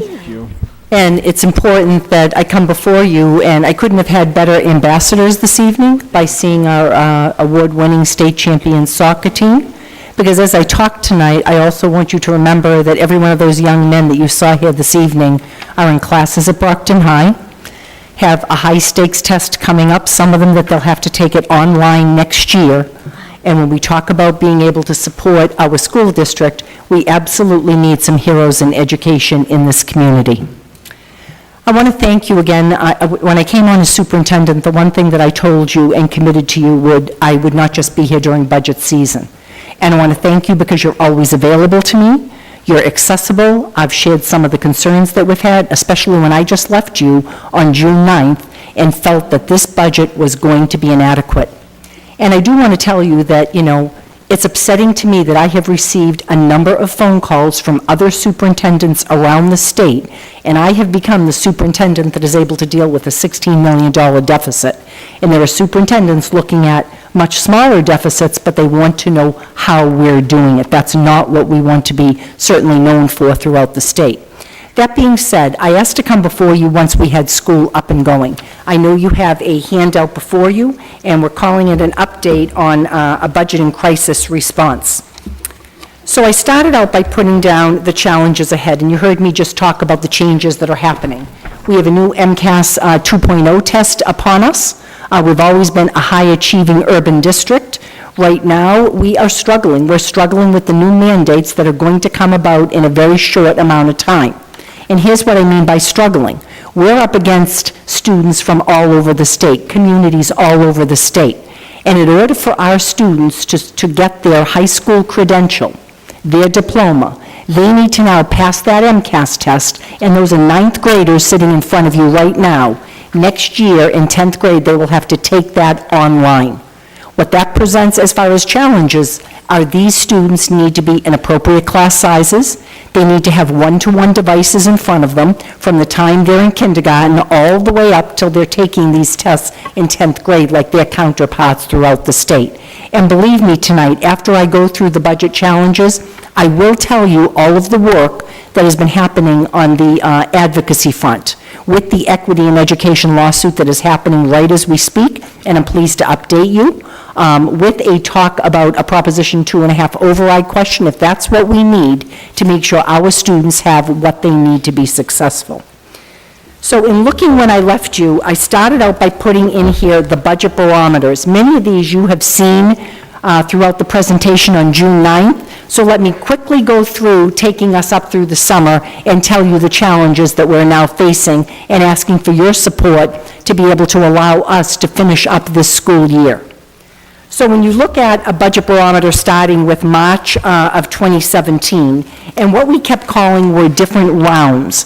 And I want to thank my school committee members, some of them that are here this evening, for the numbers of time, the hundreds of hours that they met. It wasn't just a school committee meeting, it was every Tuesday with a finance subcommittee meeting, sometimes it was a Thursday, it was all throughout the summer, it was right up, and we continue to have budget meetings because of this very serious deficit that we have had to close. So when you look at that first budget barometer meeting, we had what we called an $823,000 reduction, all the while not knowing exactly what the deficit was we were going to be facing. We had monies that we were looking to have come through the state. We weren't sure what the city budget was going to be, and all the while looking at the predictors, knowing that we had to actually start cutting a budget. So if you go on and you see all of the programs, all of the services that add up to the cuts that we make, the next cut was $2.6 million, and that was, I believe, in early April. If you go to round 3, in mid-April, another cut of $437,000. And again, I want you to look at all of the things that have been cut from the school budget. When you go into the end of April again, we do bring back about $810,000 as we started to look at our contingency budgets, as we started to look at some of the large numbers we were cutting and realized we could not run a school system with cuts that deep in some departments. Another round of $500,000 in non-union administrative cuts on April 24th. Going into May 1st, another cut of $450,000. Some of these programs that are heralded as worthwhile throughout the state, Empower Yourself, one of those programs, puts our students out competing against districts such as Wellesley. Districts with, again, budgets that are certainly not like our Brockton budget, and they are winning in these competitions from some of these very programs that it certainly didn't make sense that we had to cut, but we had to look at opening those school doors in September. When you get into June, again, we're cutting $270,000 in what we call round 7. Now, I want to bring to your attention the next page, which is potential additional funding. All the while that we're making these cuts so we could come before you on June 9th and have a balanced budget, One of the things we kept looking for, and not just we're hopeful, we were out there, and this is myself, my administrative team, Aldo Petronio, my chief budget officer, we were out there at every state meeting that would have us, before the Speaker of the House, before the Senate President, before joint labor committees, before every committee that we could plead our case to. So when you look at potential funding, $200 million if they fully funded our charter school reimbursement. House Ways and Means proposed amendment, $250,000 from our legislative group. Senate Ways and Means proposed budget, $1.2 million. Other amounts, and you can look at the page before you. On that whole page of monies that added up to $9 million, and truly we were hopeful for some of these monies to come through. What we ended up with, and this was the same money, it started out at $20 extra per student with the House Ways and Means budget, and the Senate Ways and Means budget added another $10. That added up to about $536,000, and what really is frustrating about that is this was money that every community throughout the state received. So you might be a community that reaches foundation, and then you choose as a community to add another 200%, and I'm not exaggerating when I say that, another 200% on top of meeting your foundation. And those communities received the extra $30 per pupil throughout the state. We in Brockton also received that, and I want to bring to your attention, when you look at inflation, when you look at the cost of health care, when you look at the cost of doing business, with raises and all those things when you're running a business, and we are running the largest business in the city of Brockton right now. And when you look at that, our increase last year overall was $536,000. When I came before you on June 9th and said, I'm not sure how we can do business, when I was before you with a budget the year before meeting foundation of $167 million, and left here with $161 million. So this was money, and I put this in front of you because none of this money came through, none of it at all, other than the $536 that went to towns throughout the state.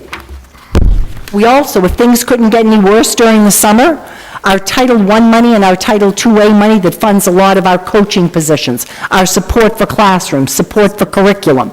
We were made aware of federal funds coming through, and our budget was reduced by $450,000. We absolutely were not expecting that kind of a reduction. That was in the middle of the summer, and that again was something that we had to address as far as how we would open school. I want to also bring to your attention that on the 25th of July, myself and Aldo Petronio actually testified before a joint committee on education at the State House on bill number 223, and it was to put forward the recommendations of the Foundation Budget Review Commission. This is a commission back 2 years ago. You've heard me talk about testifying all over the state in looking at monies for special education, looking at monies for English language learners, looking at money for poverty. All of these things are in a recommendation to our governor. He has ignored these recommendations, and this is a bill that we spoke to. And I will tell you, to open up that session was Paul Revel, the former Secretary of Education, and when he spoke to this commission and talked about moving forward the Foundation Budget Review Commission recommendations, which will support communities like Brockton, the one thing he looked and said to them was, I am surprised nobody has filed an equity in education lawsuit against the state because you have given them the ammunition to go forward. So we were very clearly listening to those comments as we made our comments that day at the State House. I want you to know I left the State House that day and went to Malden. And I met with Acting Commissioner Jeff Wolfson. I spoke to him again, not only about the losses that he was aware of we were suffering, looking at what was happening on the state budget at that point, and still continuing to advocate for any type of additional funding for economically disadvantaged, which I'll remind everybody has been $6 million less than it was 3 years ago, and those same children are sitting in front of us each and every day. And when I left there, I want you to know I did say to Acting Commissioner that Brockton would be looking at an equity in education lawsuit. If we continue in the summer, we did have a reinstatement of $184,000. It was from a supplemental appropriation from the mayor, and it was earmarked for athletic programs for a hybrid middle school program And again, when we talk about educating the whole child, I want you to know how important these are for our children to have after-school opportunities, opportunities to be part of a team. And I couldn't have had better ambassadors again than I had tonight in front of you with how important it is for a child's education. In August, again, and this, we actually call this horse trading on the next page. Aldo and I were reviewing it today. And it got to a point, and this is probably one of the most important things that, and the reason I'm here tonight, is to talk about, at this point, we're trying to open up a school district and bring back as many teachers as we can. And all the while I've walked you through this budget barometer, I want you to know that additional funding, which when I left here on June 9th, we were hopeful that possibly some state funding would have come forward, and again, continue to advocate. The next page, again, is by the end of August, and you know what, I think I'm going to have to go back to pull out the $650,000. It is on the 25th of July, the date that I told you we spoke before the State House, and also when I went and saw Acting Commissioner. At that point in time, we took $650,000 out of our substitute budget, a budget that was fully funded.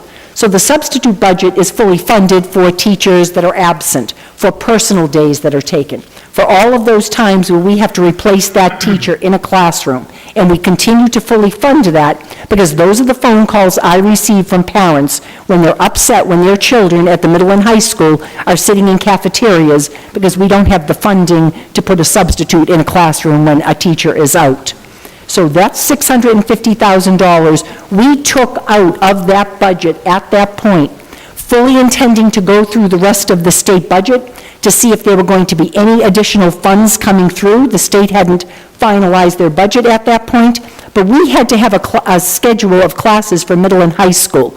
We could not sit there and open up school within a month and not have teachers in those classrooms.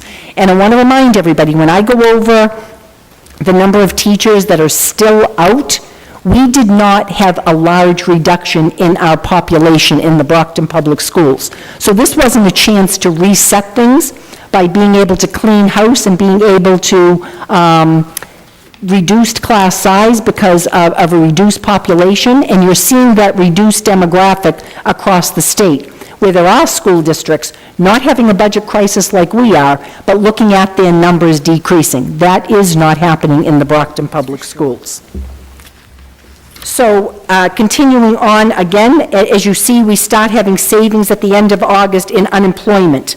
And what was happening was, unfortunately for us as a district, teachers are now getting jobs in other districts. And believe me, they're happy to have the Brockton teachers that are excellent teachers. We do a lot of professional development with our teachers. They're trained in trauma-sensitive schools. They're trained to deal with the neediest child. And these teachers were being scooped up all over the state. That became a savings to us in unemployment. For every time we had savings, we were looking at the staffing that we had to bring forward. As you can see, in October, we still were looking at bringing people back. This continues. What ends up happening is we have kindergarten classes starting, and when you look at some of the numbers in kindergarten classes, 27 youngsters in some of our kindergarten classes, and paraprofessionals having been cut throughout the district. We began with 94 paraprofessionals cut throughout the Brockton Public Schools. And now when you have 27 kindergarten students in a class, we're looking at supporting them with additional powers in the schools. So all the while, we keep looking to the only source that we have at that point, which is any savings that we have from unemployment. I put a picture in here, and I wanted you to see opening day on the 5th of September. And I'm not sure if it's a great visual for you, but I can remember school committee woman Azak coming in and saying to me that day, "Kathy, what are these yellow ribbons all throughout the auditorium?" And I want to tell you, I spent hours on my opening speech that day.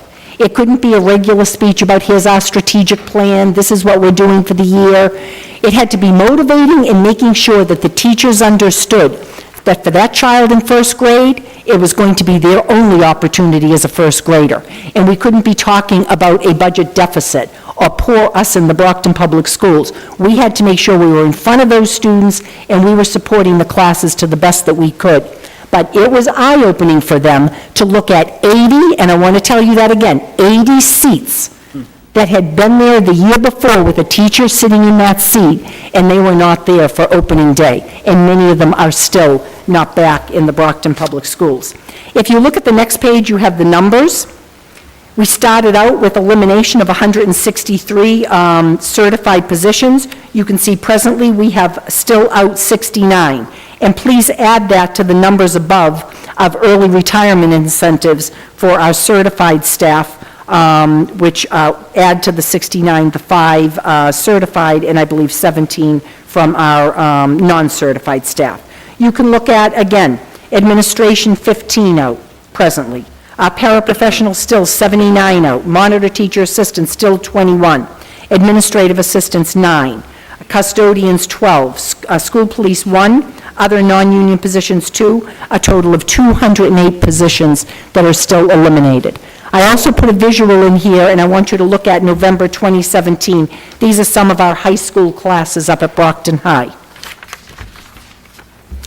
If you look at the numbers as you go forward, I have a slide in here on middle and high school, class size, and I only did the content program areas. I didn't put in a large phys ed class, or a large health class, or an art class, or a music class, which are large. Many of our electives are.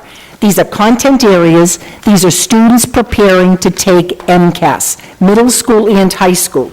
And you can see with a threshold of 27 students in a class, we have 545 classes as such, all the way down to the number 35 with 22 classes throughout the district with class sizes of over 35. And these are, again, at our middle and our high school. I put the middle school by number in there. I put our high schools and our alternative pathways, and I also want you to look at, in the last pages, our elementary school classes. And you'll see many of them in red, which are classes that are frozen. In other words, we have frozen those classes, and you will see some schools where the numbers are a little bit better, but also what happens is you have transportation. And because of a reduction in buses, because of our non-net school spending, we cannot put people sometimes in schools where, for instance, the Downey has better numbers, and so does the Brookfield, for their kindergarten classes, and some of your centrally located schools have 27 in kindergarten. And that was virtually because of transportation being an issue. So again, I'm before you this evening to request at this time a supplemental appropriation, not only for our substitute budget that we had to go into for $650,000, but we're also going to be putting forward to the mayor, and I understand that's who it goes forward to, for a couple of other positions for paraprofessionals that we need in the district to meet with compliance, for our team meetings, for our special education classes, and a couple of other positions that we do need to bring forward. So again, I am certainly open to questions. I told you I would finish up with advocacy. So I'm pleased to inform the City Council that tomorrow evening, Attorney Sarah Cataniani-Spatafor will be meeting with those families, and we have reached out to the Diversity Commission. We have talked to our bilingual office. We've reached out to our unions. We are looking for the lead plaintiff for Brockton to move forward. And in order to have the child named as a lead plaintiff, the parents have to understand the implications. So tomorrow night at 6 o'clock, our attorney will be talking to families. There are a number of them that we've asked to come and to hear the conversation. The attorney will then present to the school committee the filing of an equity in education lawsuit. I also got to meet we had a conference with MASC, Mass Association for School Committees, and Mass Association for School Superintendents 2 weeks ago. I spoke to both presidents of those organizations, and on Friday I spoke to all of the urban superintendents in the state. And we are proposing, after having a conversation, to invite all the urban superintendents along with a member of their city council, school committee, mayor, attorneys, to come. We're looking to get a location possibly in early January when Stonehill is in recess, to possibly use a center at Stonehill where we can host and invite all of our counterparts so that we're not in this alone, and we will go forward very soon with at least filing our equity in education lawsuit. You have put forward $100,000. There are some other communities that are joining us in this fight. The bigger question is, looking at something like the ACLU, where are the deep pockets to be able to support this equity in education lawsuit going forward?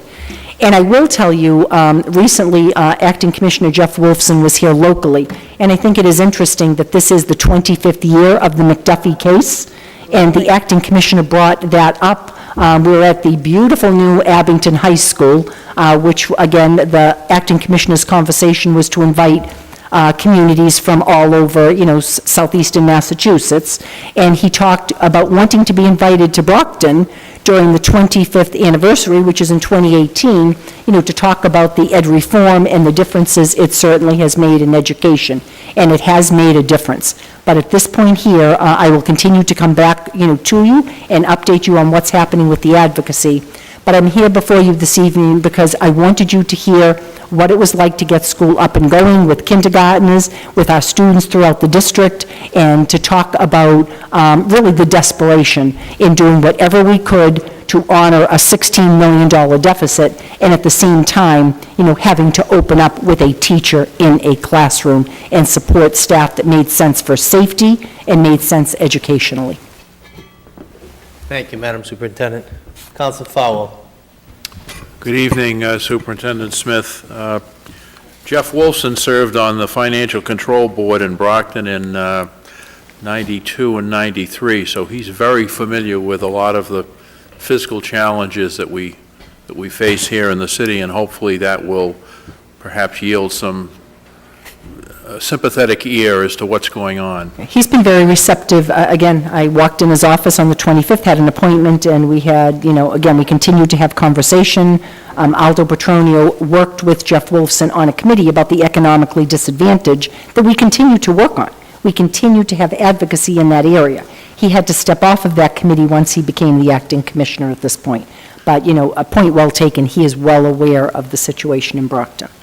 Well, I'm going to skip over the ongoing challenges that you have right now, and I guess I'm more concerned with FY19. I'm concerned in the sense that I'm not sure what the Washington point of view will be on education and special education and funding, and you may not know what's going on. I don't even know if they know what they're doing in Washington, but that's another whole story. Any inkling as to where we're headed for FY19? Our school committee, again, you see that and it isn't that we started in March, but that was when the deep work began, when we start to take a look at what's happening at the state budget. But our school committee has asked that, at this point here, I was waiting to come before you. Again, congratulations with all of your elections. I know the hard work that was ahead of you, and this is now, of course, the focus. So at this point here, we are going to start right away working on our budget. Unfortunately, we're so dependent on state funding, it's completely projections. So when you even look in the area of economically disadvantaged, what we did was this year when it came time to look at an area called homelessness, and we know that homelessness just doesn't mean you're in a shelter or you're in a hotel. What it could mean is also you're doubled up. And there are many of our families that have lost housing that are living with, brothers, sisters, relatives, 2 and 3 families in a home. So we've done a very good job, again, just as we did back a number of years ago when we realized free and reduced meant money to our children and to our city. And what we did at that point was, it wasn't enough to just send home a form. We hired somebody to make sure that we were supporting the principals, supporting the schools. You had your free and reduced at that point up to 81% poverty. That was funding that came into the district. So we, again, have paid attention to this category of homelessness, and we continue to have questions from the state as to why our numbers have risen the way they have. But we're following a definition provided by the government that describes to us what homelessness is. So we continue to look at every avenue we can to try to supplement our budget in every way that we can. Well, we will have 2 new council members in January. I think what I'd like to do, and I'll work with you, is maybe file another resolve in March or April and have you come back in, perhaps update us on any litigation that might be underway, and certainly if you have any inkling of how FY19 is going to go, because I know we're all concerned. And I commend you and your staff and our school committee representatives for being here this evening, listening to this. They deal with it more than we do, but I really think it's important that the City Council at this juncture stay very well informed through our friendship with the school committee members and through your presentations, because I wish I could be more optimistic about FY19, but I just don't know, as you don't know. So thank you, Mr. Chairman. Thank you, Counselor. Counselor Barnes, please. Thank you, Mr. Chairman. Hello, Superintendent Smith. So I have just one question. I think I asked this before about the technology part.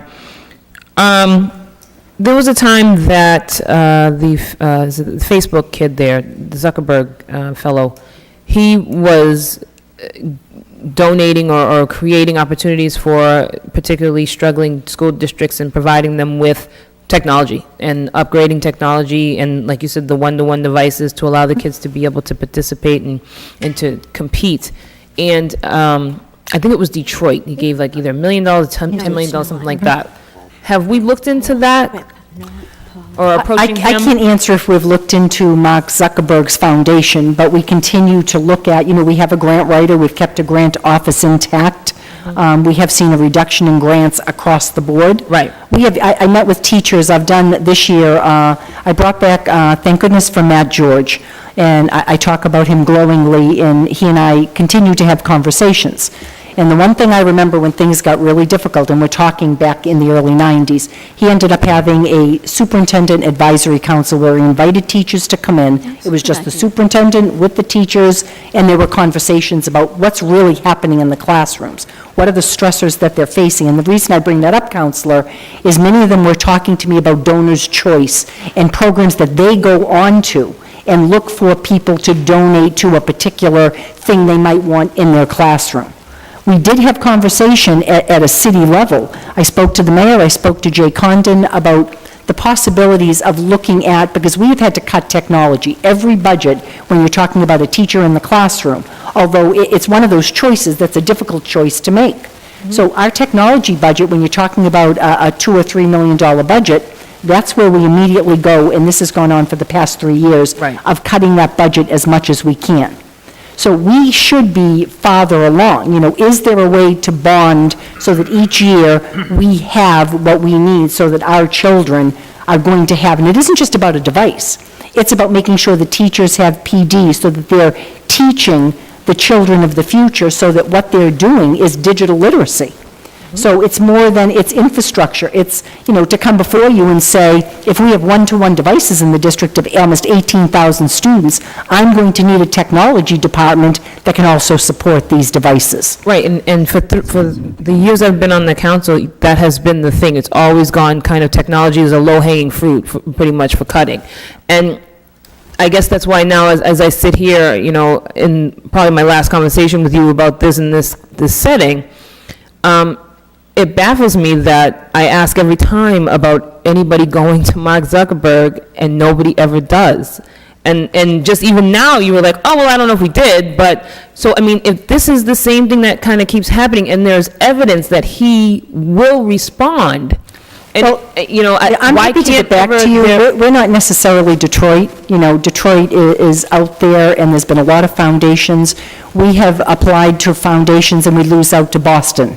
We've lost out to Springfield as bigger cities. Right, but we have no evidence that we've even tried. I mean, the only shots you don't make are the ones you don't try. Well, I can get back to you on what we've done. I'm just not sure if we've applied to that foundation. We apply to foundations all the time for things that meet our strategic plan, one being technology.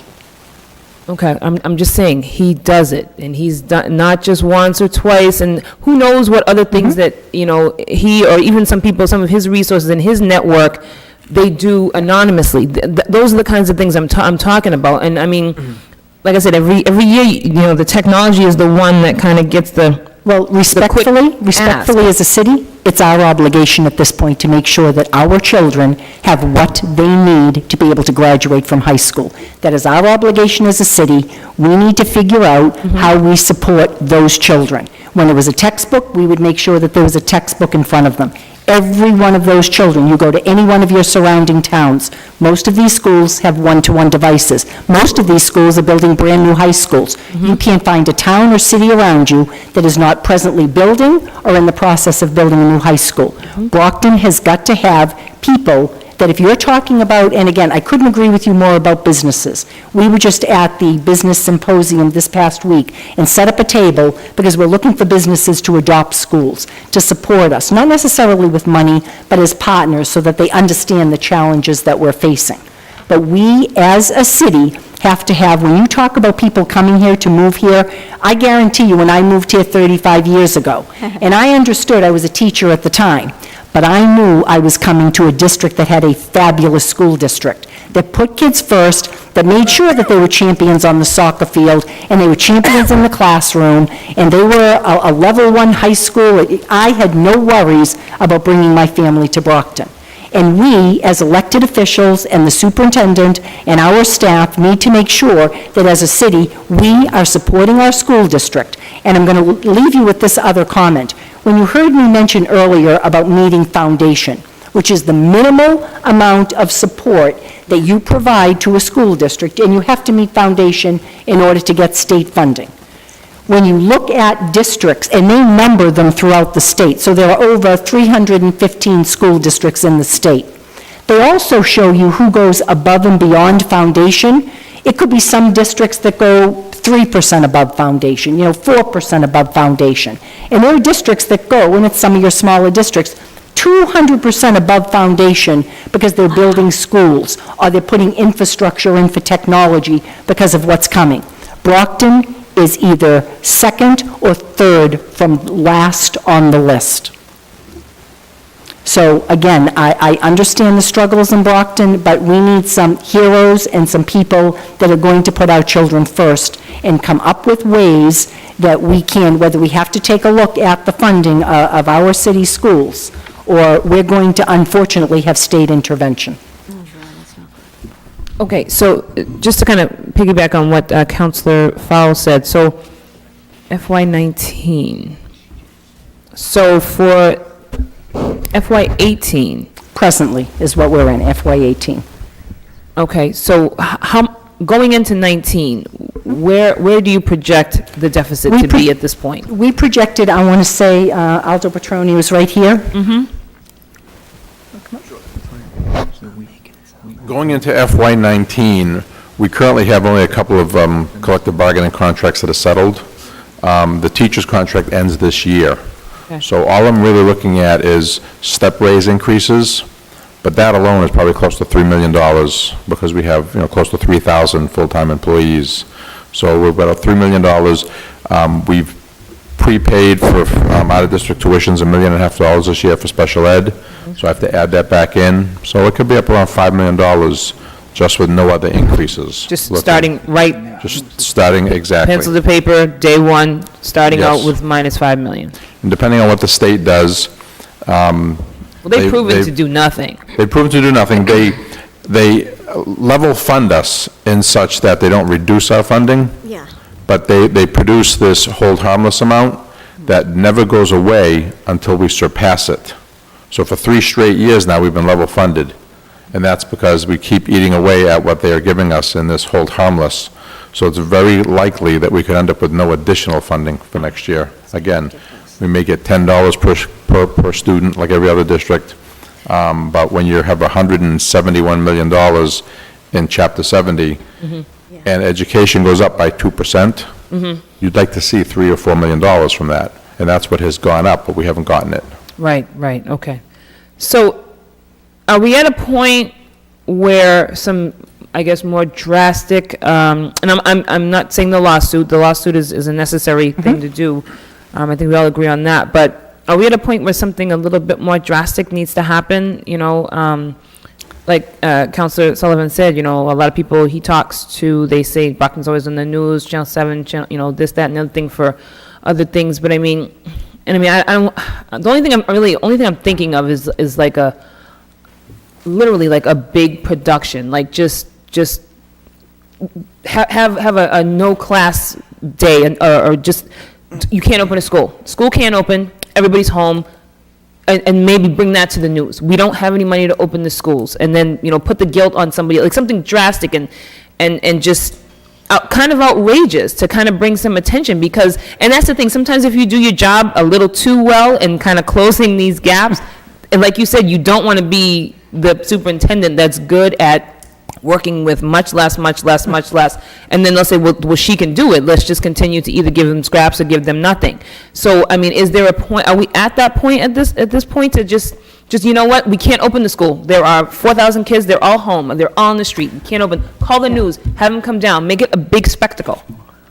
I do think your equity in education filing, which will take place before the end of this school year, will be enough that I think it will start to force the Foundation Budget Review Commission to at least look at the recommendations going forward. I think, and as I said, I opened up with talking about Paul Revel sharing just that with the Joint Committee on Education, saying that you've really given them ammunition to file an equity in education lawsuit. They will have to react. I do think that becomes obviously very public news and hopefully spans the state, that it's not just Brockton, it's your urban children. And one thing that they've handed to you, and you just heard me mention your high-stakes testing, and the students that are sitting there as ninth graders, mark my words, are going to have to take it in 10th grade on a computer.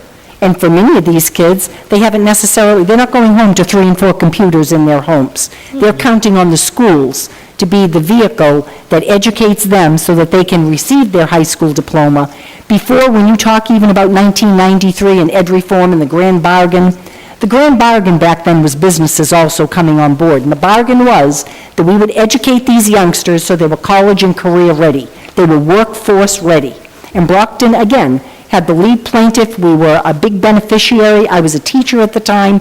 I know the change that happened in the school district at that time.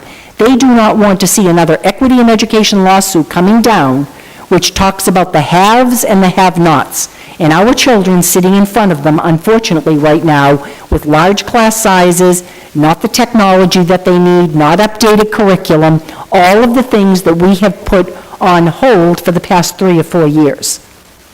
And really have supplemented. If you do look at the grants that we do have, we're fortunate to get the monies that we do, and many times that's what we are using. Pilot programs, extended learning time programs at the Huntington, now the Gilmore, or the Raymond School. Those are schools that are making a difference, and we're seeing progress, and that is supported from outside funds. And one last thing, maybe you can challenge that New Brockton partnership and all of their people that they have in there, if they want to start doing a little bit more civic engagement and getting these businesses to get involved, maybe that's something, one of their first projects they can work on. We were actually at an event with Kevin Stevens, a former NHL hockey player, and he was speaking to kids about the dangers of drug use. And I bring this up because Crescent Credit Union sponsored that for our student athletes to hear. And afterwards, one of the employees at Crescent Credit Union, who also is part of Rotary, came up to me and said, Rotary would like to do something for the Brockton Public Schools. What can we do? I immediately said, you can support us with laptop carts. Got a price from Aldo of about $13,000 for about 30 laptop carts, which is for a classroom, asking Crescent Credit Union to also match that, and we continue to be out there looking for businesses to come in and to support the schools in a meaningful way. A small business might be able to support with volunteers, with people coming in and assisting with things happening in schools. A larger business, certainly could support us in other ways. So we are out there, looking at businesses, asking them to come in. I serve as on the board of directors of the chamber, and I do that for that reason, so that I can make sure businesses see us as a partner in this city, preparing kids that are going to be hopefully part of their workforce someday. Okay. All right, thank you, Thank Mr. you, Chairman. Counselor. Counselor Ianieri, please. Thank you, Mr. Chairman. Good evening, Superintendent. It's always a pleasure to see you. And we appreciate you being here this evening. I'm just going to, and I don't like to go back to my history, but I guess I have to sometimes, but correct me if I'm wrong, and for all the years that I served as a member of the school committee and prepared several budgets and prepared them with even several mayors, and even Councilor Fowler was a mayor at one time when I was still on the school committee, and he prepared a budget with us, and it's my way of looking at it that, I guess I don't know if I want to form this into a question or maybe just directly say, where's the mayor in all this? The mayor prepares a budget. The mayor appropriates the funds to the city council to make the budget work for all departments. You are one of the largest departments within the city. We all know this. But I don't foresee where he is here putting in any of his 10 cents, as sometimes seems to be the case recently, when we have an invite to his office to have him present, he cannot make it. It's up to the other people that work within his administration, but my concern is, it's his budget too. It's his budget, and what is he doing to help the cause? I will tell you, I've met with the mayor a number of times. This has obviously been very public, even going into the $650,000 at that point to be able to just do a schedule for our large high school and our middle schools. Right. We were very aware as we were watching the funding coming down. Mr. Petronio was here with Jay Condon just this past week to look at non-net school spending, which is busing money. Presently, we have money to fund our present routes, I believe, through February. So I know there is an appropriation they're looking for non-net school spending. I am here, obviously, speaking to the net school spending, and there have been conversations with the mayor. I am hoping that by coming and speaking to the city council and also having had conversations with the mayor, that he will make that request to the city council, that this additional money, and you know what, you've been here a long time, Counselor. I'm not sure there's ever been a superintendent that has had to come before the city council or the mayor, with this kind of a request. This is not where I wanted to be. And we were doing everything we could with a $16 million deficit. And I'm not sure any other department, and I'm not wishing this on police or fire or DPW, but nobody had to deal with a $16 million deficit. And hence, when I come here again, and I think the city needs to be educated, and talk about just meeting foundation, wasn't enough to run our school district at this point. Right, and I think we understand that, and I don't want you to take it in any such way that, you're not, I think you're doing above and beyond your job as a superintendent of schools, to be truthful with you. And I mean, for many superintendents I served under, going back to Tom Whalen. Well, Tom Whalen came here several times too, and did the same thing that you were doing, we did, because why? We had no choice, because we were under what? Proposition 2.5. We still are. And I know I hear that word, well, maybe we have to have an override to 2.5%. To this day, and this is my own personal opinion, I don't think a 2.5% override will ever fly in this city. I really don't believe it. And I hate to say that, because that's just going to bring out your older voters that are going to say, I don't have children in the school system, why am I paying a higher tax? Why are we spending money on other things that we shouldn't be spending it on? These are the things that we need to drive back to the mayor. Well, we try to, but he doesn't want to listen to us. And it's time he's going to start listening to us, because next year's going to be a whole new ballgame for him. And I mean it. It's going to be a different ballgame. We're here to do whatever we can, and believe me, from the bottom of my heart where I stand with education, and I think I can say that for all councils that are here, that. We're going to do whatever we can, because it's the children that are most important into this community, and that's what's going to make this community the greatest that is. We saw it tonight. Yes. We saw it tonight. So, I just... Couldn't have had a better opening. Don't take me in the wrong way, Superintendent. I just feel like somebody's missing in this picture a little bit. Well, I do want to make clear, I am working with the mayor. I've had conversations with him all summer. As I said, Aldo Petronio was here with Jay Condon a few days ago, Friday. So we are trying to work through this. I wanted to present it to you. I know I spoke to a couple of counselors early in the fall and asked, because I wanted you to hear what it took to open schools. So I appreciate the time you've given me. When it comes time for budget season again, you'll understand the efforts that we went through just to open the doors. Absolutely, and as I said, you're working above and beyond your job as a superintendent of schools, because what's your job? To take care of the children, and I know that, and the school committee's doing the same thing. Haven't been in those shoes before. It's not easy. It's not easy. So I appreciate that. Thank you. Thank you, Mr. Chairman. Thank you. And Council, I echo the sentiment to you. I mean, the mayor is the mayor. We respect the job of mayor, but he also, as capacity of mayor, he is chairman of the school committee. Right. And when the superintendent came before us at budget, the chairman of the school committee left the chamber. That speaks volumes. At the end of the day, we're the legislative branch. Most of us are products of Brockton Public School anyhow. So you don't need a cheerleader from us. We're with you. We're your ally. But at the end of the day, we can't appropriate, and it's not going to happen this legislative session. There's absolutely no way it will. It will die if it gets submitted, because we're going to run out of time. So, I think the superintendent goes well beyond the call of duty, and Mr. Thomas, Deputy Superintendent, is here as well, and our colleagues on the school committee. But the mayor does not give us updates relative to school, and that is his capacity. That's correct. Mr. Harrington used to. Yep. So I think, I concur with you. There definitely will be a change for the legislative session coming up. There's no doubt about that. We thank you tonight. Any other further questions for the superintendent? Mr. Rodriguez, please. Well, just a quick advice. If we're gonna go forward with this lawsuit, make sure that they don't file it on a Friday afternoon. You're talking because of the press coverage? Oh, yeah, it'll never happen. If you're gonna do it in the middle of the week, early on, but make sure, since we're paying for it, make sure it gets filed during the week and not on a Friday before a holiday or a Friday before a playoff game and that kind of stuff with the Patriots playing and that kind of stuff.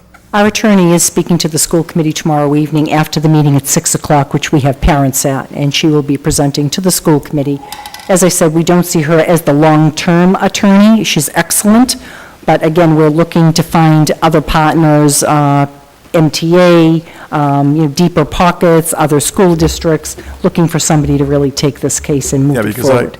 I do agree with the sentiments of Councilor Barnes that, we've been way too nice. We often just kind of sit back and we're so happy the state sends us little crumbs here, little crumbs there. You look at, I brought that up it has nothing to do with you, with the police chief, coming in front of us with the grant. Here's $150,000 for the city of Brockton when Lowell's is still in my mind. Newton is getting the same grant at $850,000. I'm just saying that I think we are way too nice and too thankful for the crumbs that we get sometimes. And I think one of the tools that we're not using as well is the size of our school system to dictate the size of our population in this city. And I think we need to be a little more forceful in some instances. We get a great deal of money from the state, but we're also large contributors into that state pot. So we're not getting anything that is not ours. It's something that we're paying into, and I believe that the state owes the city of Brockton the monies that we should get, because other communities are getting it. But I think it's time we stop being a little too nice to them. I hope, Counselor, and I almost guarantee you, when you go into the State House, and Aldo and I have been there on a number of occasions, and to the Department of Education. Call me up sometimes, I'll go with you. I don't think they think that we're nice. I doubt those will be the terms when they talk about us. Any other questions? Motion to recommend favorably to the full city council. Motion is properly seconded. It's a favorable recommendation back to the full council. All in favor, please raise your hand. All opposed, that motion carries. It's a favorable recommendation. Thank you Have for a the wonderful opportunity. Thanksgiving. Thank you. We could go on to number 10, please. Resolve, the Director of Planning and Economic Development appear before a committee of the City Council to discuss the original urban renewal plan, required modifications to the plan, changes in fiscal projections, and specific actions taken to date toward implementation of the plan as submitted and approved by the City Council. Invited, Robert May, Director, Planning, Economic and Development, Robert Jenkins, Director, BRA. Council Falwell. Mr. Chairman, I spoke with Mr. Jenkins this morning. There have been some substantive changes to the plan. However, they'd like some additional time to prepare a comprehensive report, come before us, so I'm going to move to table this. Second. So motion is properly seconded, table. All in favor? All opposed, matters tabled. The last agenda item of the evening is number 11, please. Resolved to invite Ms. Paula Fisher, Assistant Director of the Plymouth County Development Council Convention and Visitors Bureau, to present briefly how Brockton can benefit from a collaboration with this organization, acquire representation, and become more involved with the upcoming events for celebrating 400 years of Plymouth in 2020. Invited, Paula Fisher, Assistant Director, Plymouth County Development Council Convention and Visitors Bureau. Council Beauregard. Mr. Chair, I filed this resolve, and as you can see, this is not Ms. Paula Fisher. This is the director, Mr. Paul Cripps of the Plymouth County Development Council, and I'm asking him to provide us with some information this evening. because earlier we had highlighted Brockton's assets, and we also had the presentation from the Brockton Partnership, and I believe that this all melds in together with continuing to highlight Brockton's assets. Thank you, And- Council. Mr. Cribbs, thank you and for your patience, because it's been a long evening, so thank you for being here tonight. No, it's actually been my pleasure. I checked my Fitbit, and I've been so excited that I'm in fat burn mode because, well, I see the challenges that so many municipalities have, and yours is no different. And I will compliment you on your professionalism here. It's really quite impressive. So, and again, thank you for the invitation. Thank you. So my name is Paul Cripps. I'm basically the Director of Tourism, if you shave off all the long title.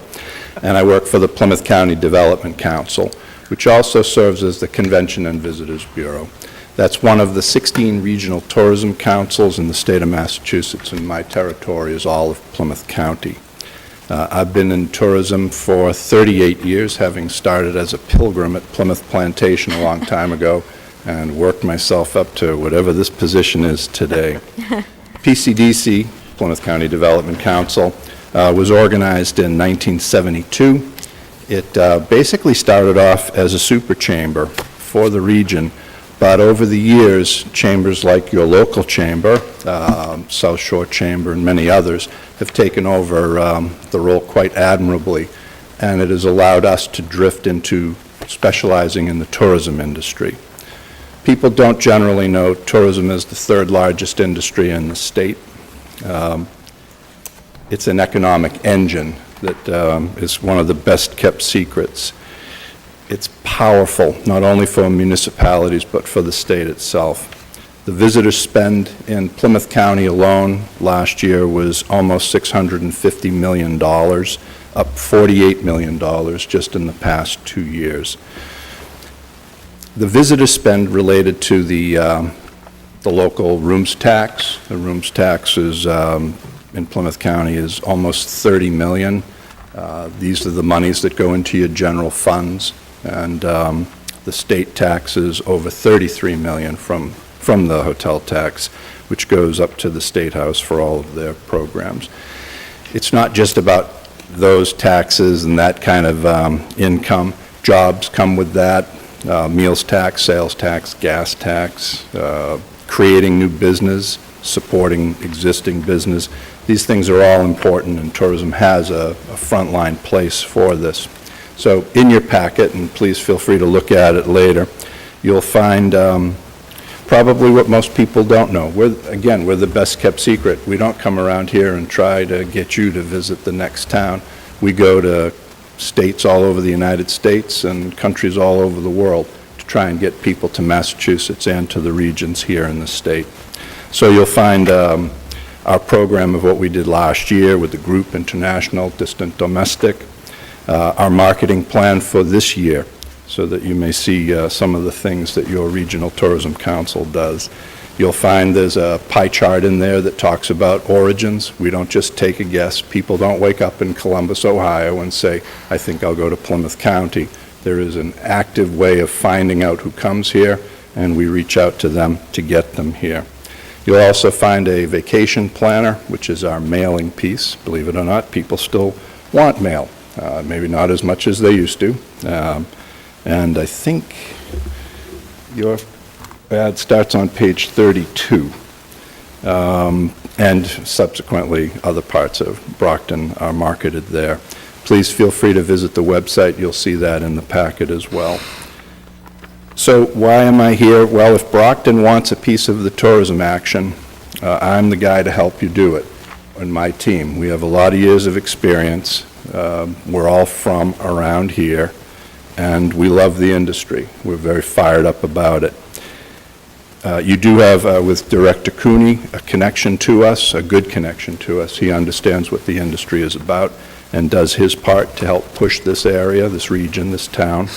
And the Fuller Craft Museum has been a long-time partner and is always on the front page of our website. You don't need a rock, and you don't need the Mayflower 2 sitting outside your building.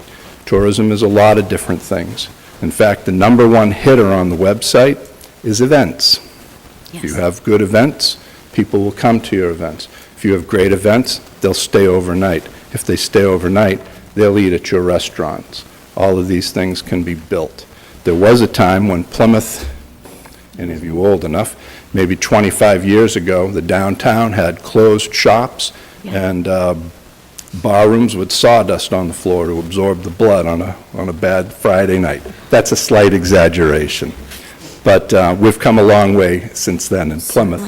We see other places in Plymouth County that are investing, such as Wareham and Middleborough. And if ever you need to talk to somebody about it, I would say reach out to those people and find out what can be done with what looks like so little that can be so much. So I'll finish up just to say that if you're looking to build some energy in your tourism industry, I would be happy. It's my pleasure to take part in whatever I can help you with. And with that, I can take questions, or I'll let you go home early. Thank you, Mr. Cribbs. Is it early? Councilor Ezak, please. Thank you, Mr. Chairman. Thank you for being here this evening, and Brockton definitely wants to be a part of anything that you have going on. So I know Councilor Beauregard and I have been working on this for a long time, so we look forward to getting Brockton more involved. And I have to thank you for this beautiful, for inside the vacation planner on Brockton. So it's all about the image, and this is a good way to present Brockton. So I thank you. I hope people locally get to see this and get more visitors out to Brockton. We have a lot going on here, so. Thank you. Thank you. And I will make a comment on the 400th. So the 400th, I can fill Plymouth rooms now. That's not a problem. The concept with the 400th is that we'll be able to fill rooms outside of the town of Plymouth, throughout Plymouth County, Bristol County, Norfolk County, Barnstable County. But the 400th, it's really a waypoint, not a destination. It will come and it will go. And yes, we'll have the 400th anniversary of the Thanksgiving in 2021. But we have to maintain a strong industry, a strong tourism industry for the long run.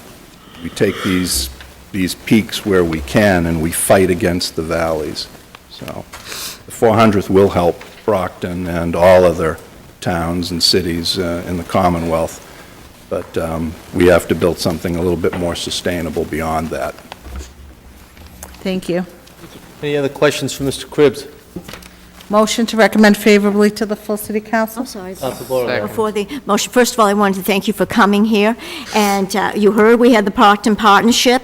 So needless to say, on December 8th, when some of us attend the Brockton Partnership meeting, we will be discussing this and bring this forward. I want to point out that Mr. Cripps was fortunate to believe one of our dedicated city individuals, Bill Hogan, that works hard on the Brockton Downtown Museum and has been active with many other, how would I say, positives for the city of Brockton.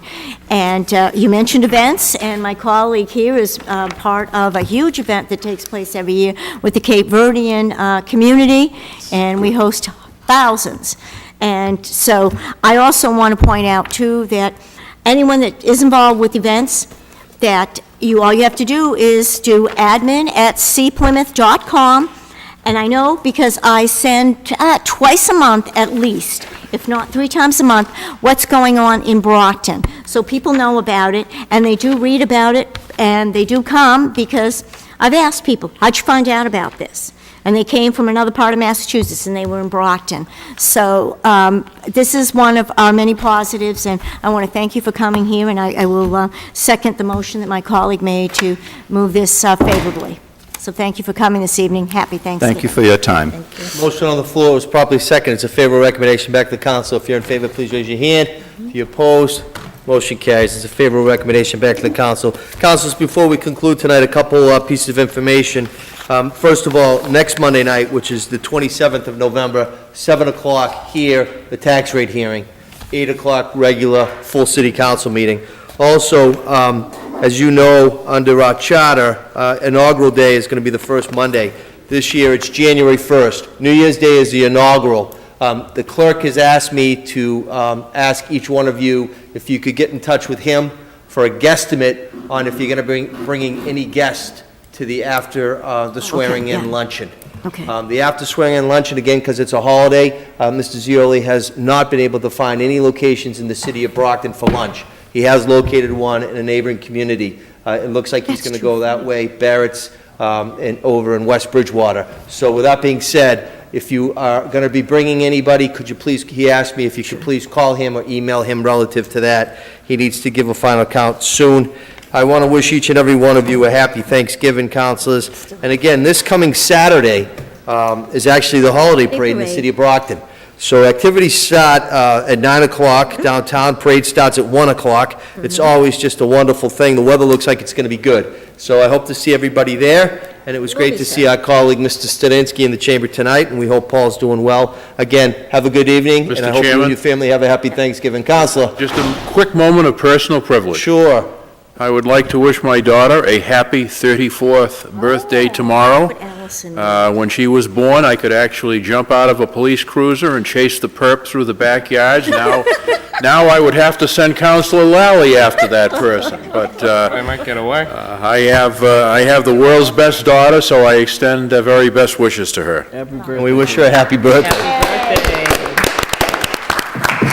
Anything else before us? Seeing none, meeting's adjourned. Have a good night. Thank you.